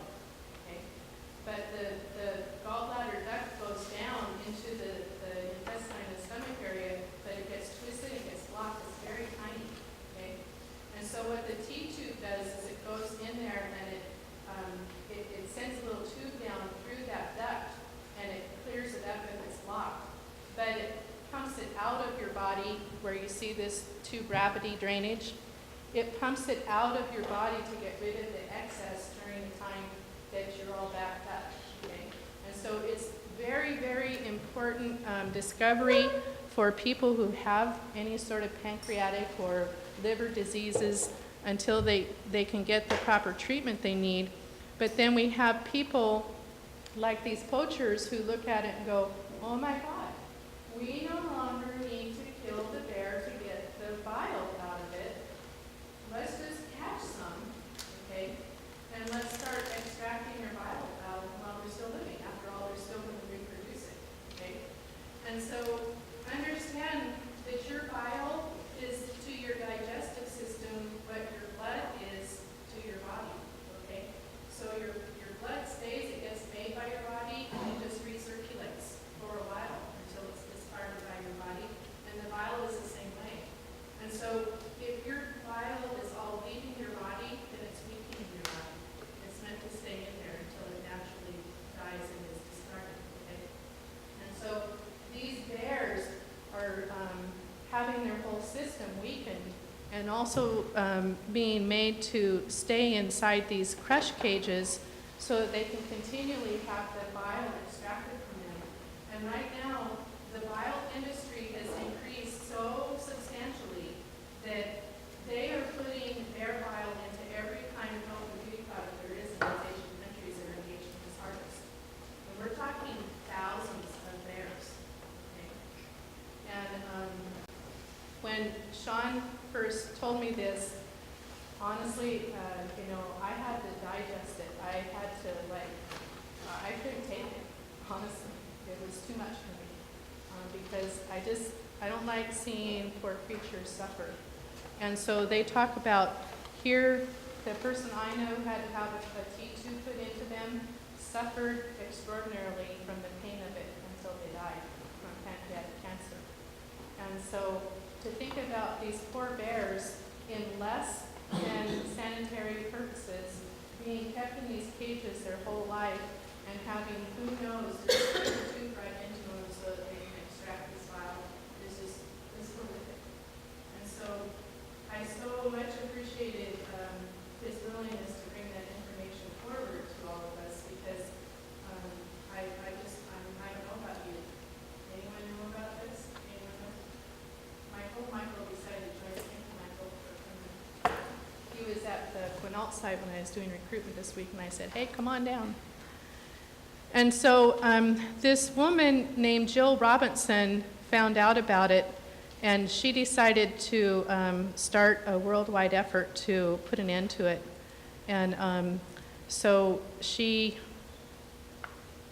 and this is a picture of her, this lady here, and there's an actual picture because she was there in China and she just happened to hear this very strange noise off in the lower part of the building, and she went to go see what it was, and she said that in that moment it was a critical turning point for her whole life, because she said she walked in and found a bear in one of those cages, and it was moaning in pain, and when it saw her, it reached out with its paw and just touched her.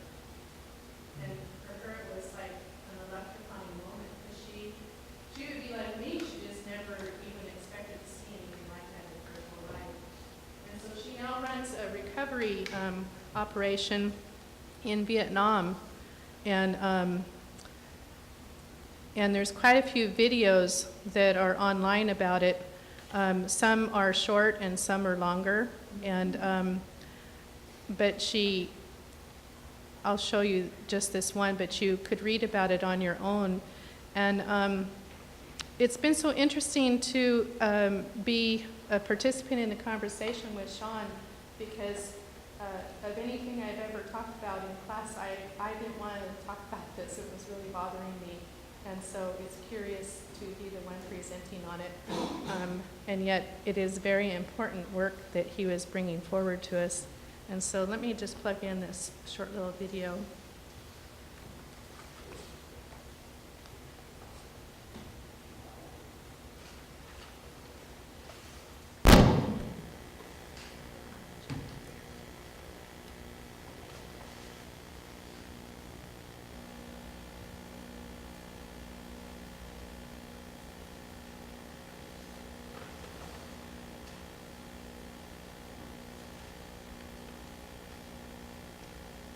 You've been to the presentations this week. Maybe some of you, anyway, most of you know about bear farming. That's actually not the one I meant to show.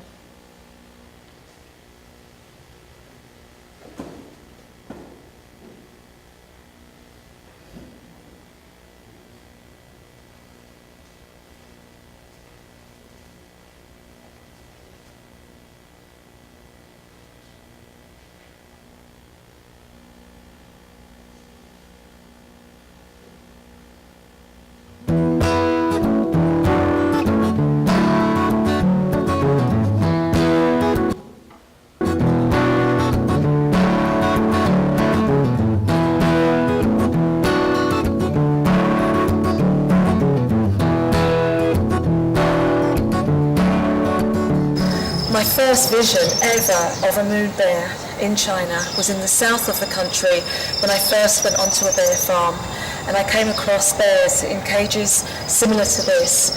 As I was walking around this terrible, terrible farm in shock, suddenly I felt something touch my shoulder, and I turned around and a female moon bear had her paw through the bars of the cage, and I did something so stupid. At that time I knew nothing about moon bears and nothing about bear farming, but she compelled me just to touch her paw. And during that time, just a message went between us, and it just changed everything in the course of my life. And today, Animals Asia has rescued 285 bears here in China, another 112 bears in Vietnam, and our one long-term goal is to end bear farming once and for all.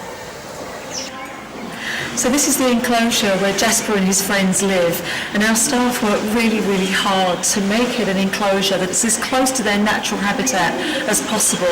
Over a 10-day period, for example, there are 20 different rotations of enrichment, and by enrichment it's something that stimulates the bears' minds and their bodies every single day. It makes them run out of their den to say, what is out there? Where's my food? Where's my toys? Where's my friends to play with?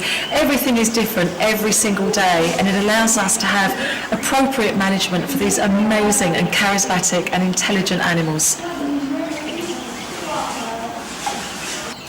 But Jasper is such a lucky bear too, because across China, on these terrible biofarms, there are about 10,000 bears suffering every single day.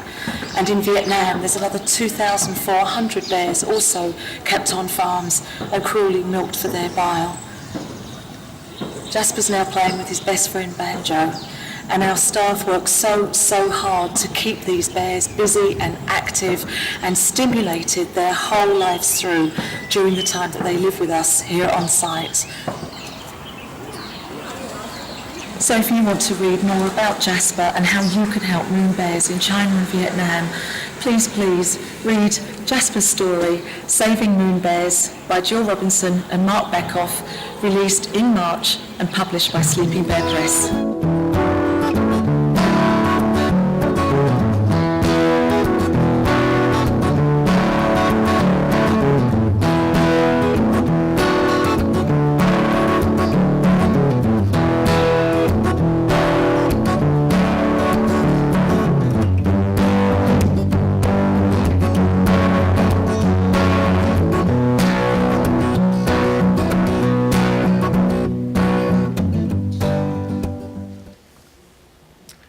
And so part of the work that Sean did was to pull out the information that shows that the bile, although it's been used actually for thousands of years in China and other Asian countries for medicinal purposes, modern scientists have actually analyzed it, and they're able to make a synthetic bile that has the same exact properties as the bear bile. And so they've also tested it extensively to see whether or not it actually has a curative power or if it's just regarded as having a curative power. And so what they found out was that it does seem to take a cholesterol, if you have a cholesterol developed gallstone in your gallbladder, using bear bile will over time dissolve it for the right person. So you know how all of our bodies are different, but for the right person, it will work if taken over time.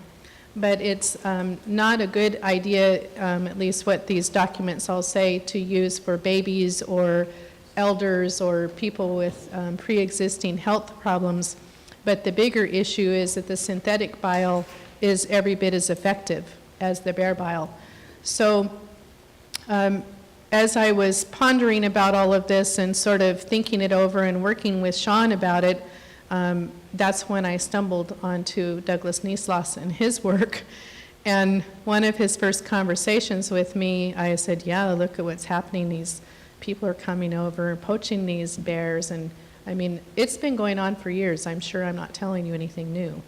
I've heard about this for years. But he said, I said, well, I just don't know what to do. You know, like, what can you do? People are out there poaching bears all hours of the night, and because of the aphrodisiac effect. And Douglas, that's when he said, well, let's talk about the trophy bear hunting, and guess who's coming up here? And what'd you say, about 85% are from the US? So there's this sort of finger pointing that goes on, you could say. But we all need to work together to protect the bear population, I think. So if you decide to go to that table to talk about the bear one, then let's say that'll be table 1 and 2, okay? And then the next one, are there any questions on that? Okay. Doug, did you want to add anything to that? Okay, okay. And then the second case is the basket artist artifacts. This one is this case, and Marcy sends her sorry notes that she couldn't come. I know that she really wanted to present this case. But this is a picture of a found piece of basketry that is quite old, that was just discovered in 1992 off a melting ice shelf on the Olympic Peninsula. And a family was out on an outing that they lived in Florida, and they found this and they turned it over. And I think, I don't know if, are you the only two here from Peninsula today? And they're gonna take Doug and leave. So I was gonna say, some of that class went with Marcy. Did the whole class go and talk to the people? So I know some of the class went with the teacher, Kate Reevy and Marcy, and spoke with the Olympic National Forest people because the parks people, because the idea was, well, shouldn't this basket artifact be returned to the tribe from which it came? And this was very close to Lower Elwha that it was found. And shouldn't they own it? Because after all, the Olympics are the UNA of someone, right? And right now, the laws are such that if it's found on Olympic National Park property, it's the property of the Olympic National Park. And so Marcy went there and had a batch of questions that they developed to ask the staff there.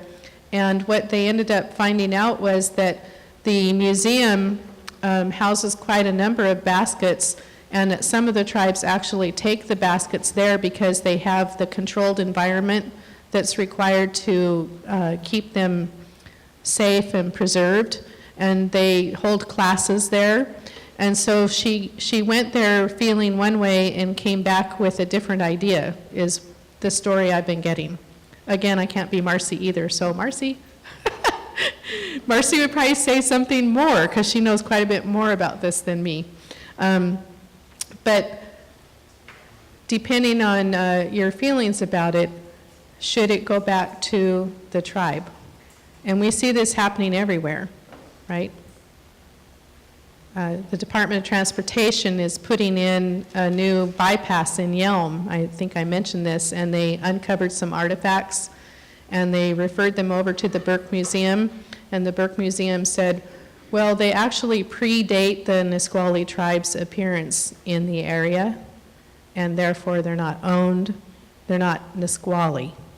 But either way, they're the property of the person whose property it was found on, and this is a guy who's only lived on that property for like 5 years. So if you had to vote guy who owned it for 5 years or Nisqually tribe, which one do you think it should go to?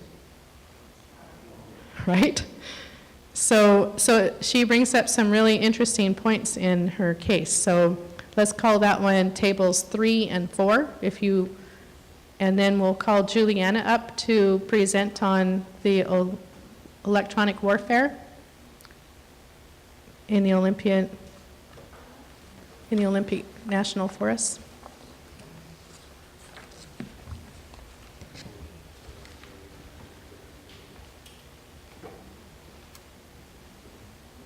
Did you need the computer?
I do. Oh, thanks. Right there. Well, it's on my USB though. It's a PowerPoint on my USB. I think I need more than one hand, but I think if you plug it in and unplug it, is that your deal? No.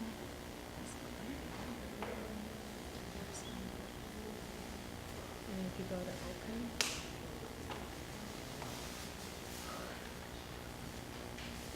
is that it just now? I think it was.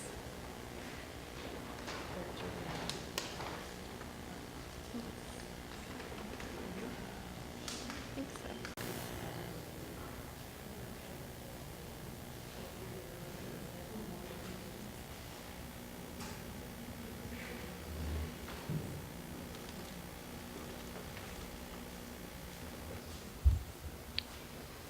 Okay. Good afternoon. My name is Juliana Sullivan. I'm from the Port Gamble site, and my case study is should the United States Navy's electronic warfare program be enhanced in the Olympic National Forest? As we all know, the Olympic National Forest encompasses glacier-capped mountain peaks that create untamed rivers that flow through valleys of old-growth forests filled with all kinds of wildlife. The landscape varies from the temperate Olympic rainforest to the saltwater fjord of the Hood Canal, to the peaks of Mount Washington. The Navy is proposing to install and operate an $11.5 million electronic warfare range in the forest for the training of pilots who are operating naval EA-18G Growler jets. There will be two techniques used by the Navy to train and certify the Growler pilots. One is with fixed emitters, and the other is with mobile emitters. There is a total of 2 fixed emitters and 15 proposed mobile emitters. The fixed emitters will be located at Pacific Beach, an unincorporated community in Grays Harbor County and Clallam County's Octopus Mountain, where the sites use microwave beams to provide VHF very high frequency and UHF ultra high frequency coverage to Lake Quinault, Forks, and the Olympic National Park and the cities and towns west to the Pacific Ocean. The mobile emitters are proposed to operate on U.S. Forest Service roads and the Washington State Department of Natural Resources logging roads within the forest. The city of Forks will have 3 emitters 10 miles northeast of them and 1 emitter 15 miles southeast. The Quinault Reservation will have a total of 6 mobile emitters 10 miles away. Training the emitters includes sending a one-way radar or communication signal to the Growler aircraft that will then detect, receive, locate, and process and identify signals of electromagnetic radiation released from the fixed and mobile emitters. This will enable crews to identify what kind of electronic signals they might encounter flying in hostile territories, also allowing air crews to gain qualifications before deployment. Electromagnetic radiation is energy that spreads as it moves away from its point of origin.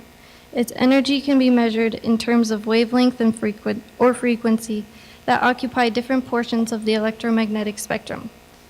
Natural electromagnetic radiation, like visible light, such as sunlight and lightning, are one type of electromagnetic radiation, and the microwave, television, and radio in your house is another. Electromagnetic radiation is and has been a natural part of our environment. Consequently, the range of different sources, both natural and man-made, contribute to our exposure to ionizing radiation in daily life. Being exposed to too much radiation can be harmful, if not lethal.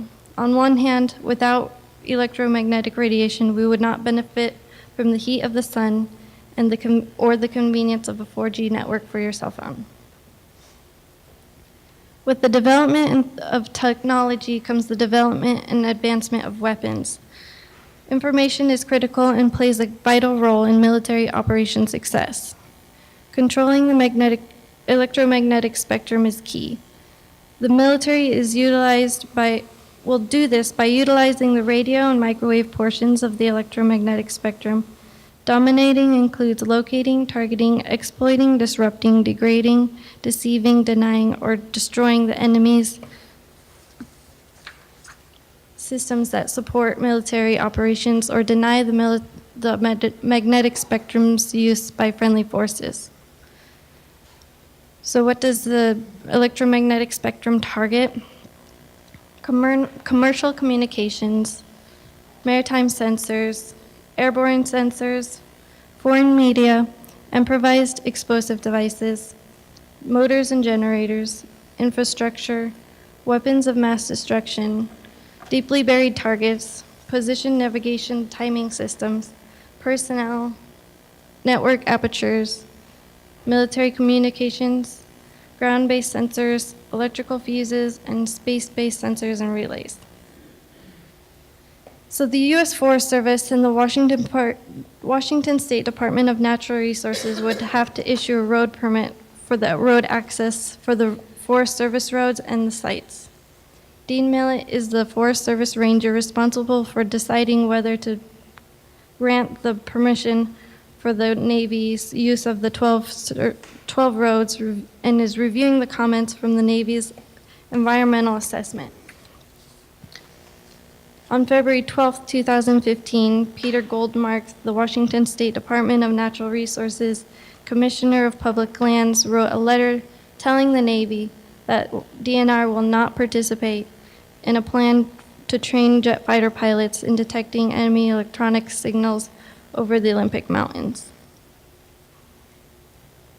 The residents of Forks, Washington were upset due to the legal notices describing the proposals were not published anywhere that anyone that lives in Forks might have been able to see them.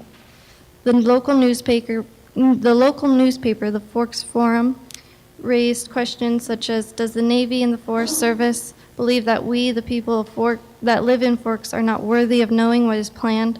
What are we not important enough to share information about an activity that might impact our quality of life, our tourism industry, unknown effects on wildlife and human beings?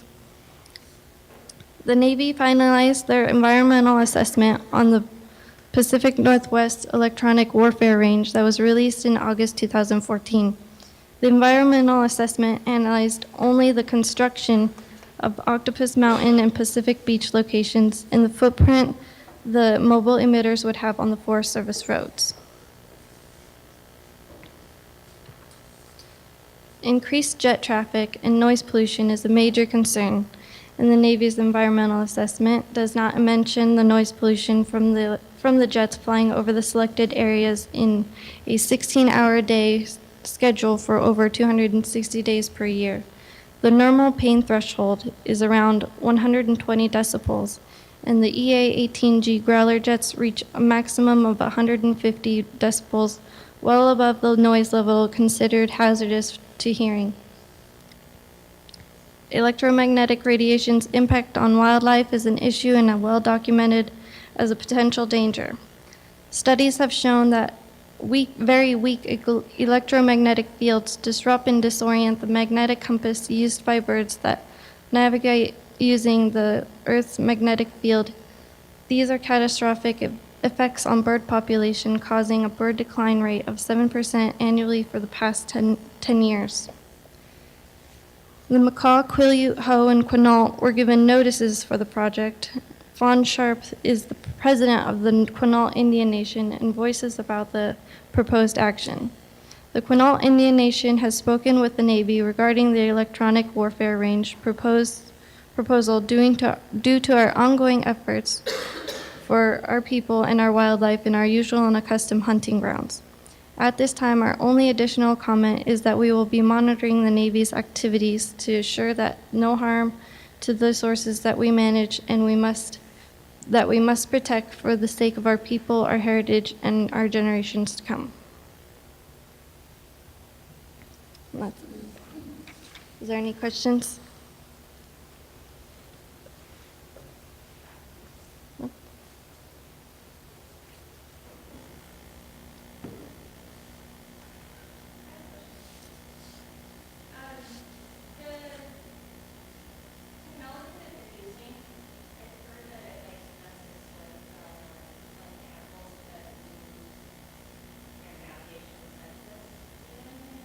Yeah, that's what I said. It does at low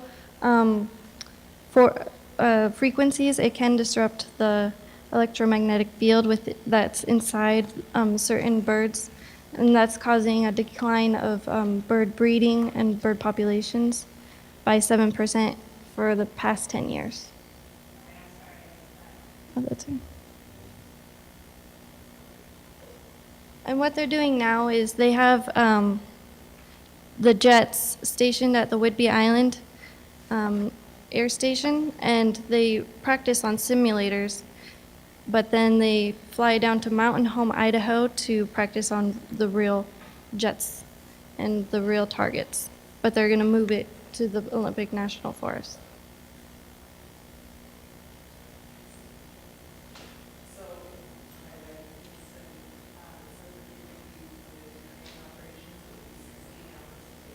Yes.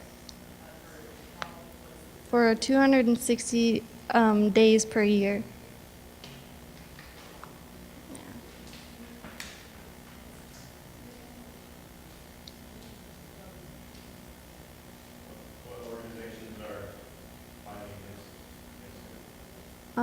A lot of environmental agencies. I'm not quite sure what the tribes, because there's not too much that the tribes are releasing, because they're probably doing mitigation meetings with the Navy, so I'm not sure if they're opposed or if they're okay or what's going on, but a lot of environmental agencies, DNR won't participate, and the Forest Service found no significant impact on the roads, but they haven't said anything about the jet traffic noise or the environmental issues.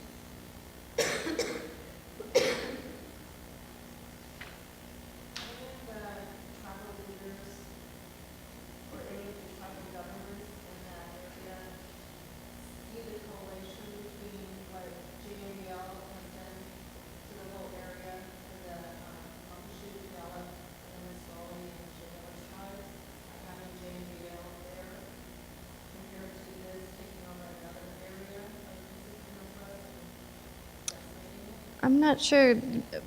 Like I said, the tribes haven't released any public comments other than like the general political things. So yes, yeah, the ones that are getting directly impacted were notified by the Navy.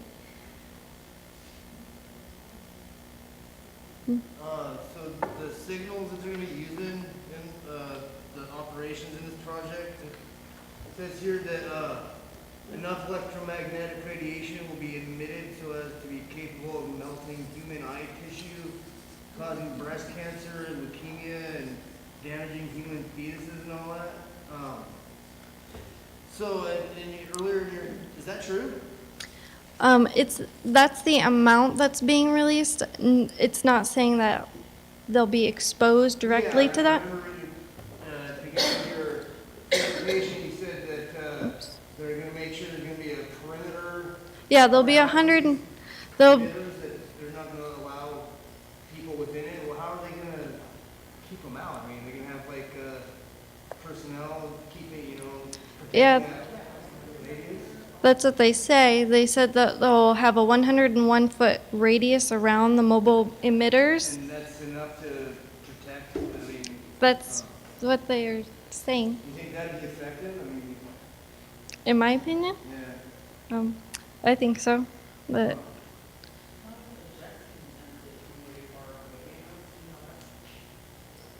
huh? Why are they selecting this terrain to do it? Because the growlers are stationed at Whidbey Island, and it saves on gas, and they're wanting to reduce their greenhouse emissions, because they'd have to fly the growlers from Whidbey to Mountain Home, Idaho, where they do the actual testing and the qualifications for the pilots to be deployed or get dispatched.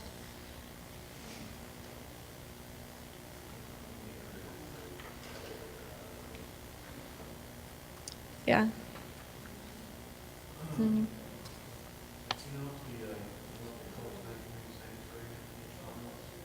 No, they haven't. I've been looking out.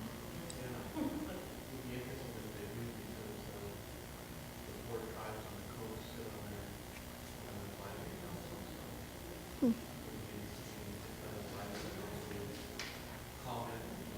Yeah.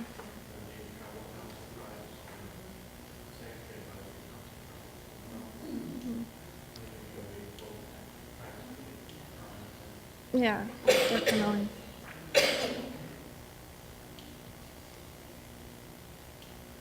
Yeah.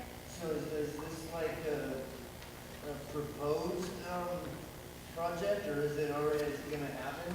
They proposed it last year, and it's going through the process, and they're wanting for it to start in September this year. Have they done like environmental impact?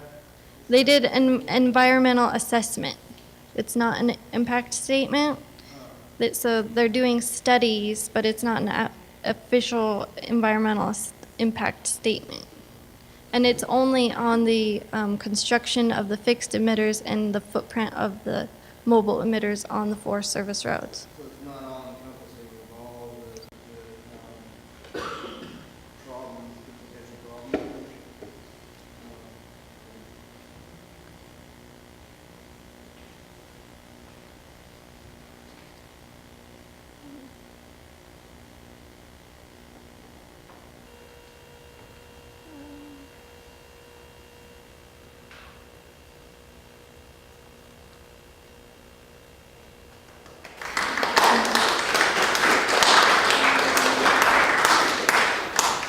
And so for the next part of our work together, how about if we have, this table back here is 1, and then maybe where Jennifer is, and Michael, if you want to join someone.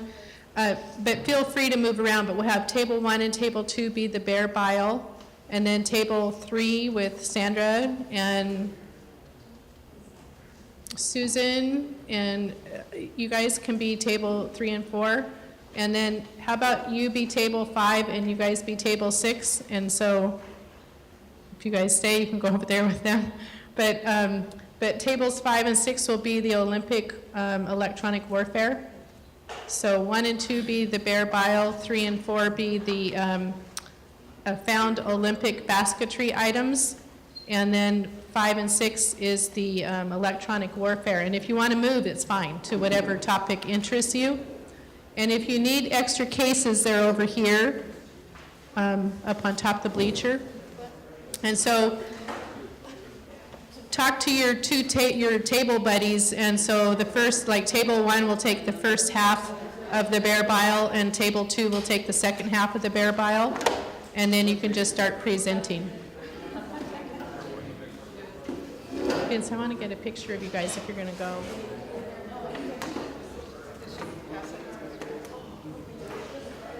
And I'm going to pass out the feedback to the authors too, so the form that you filled out last time, and I also have the feedback for the authors that you filled out last time to give to the authors.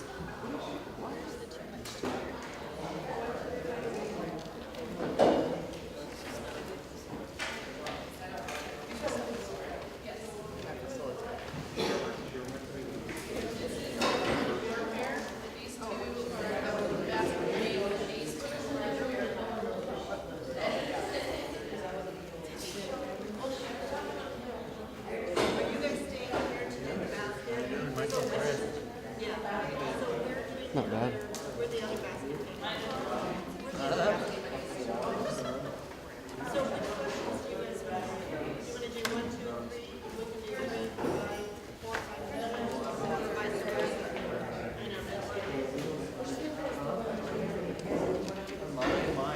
Should table 1.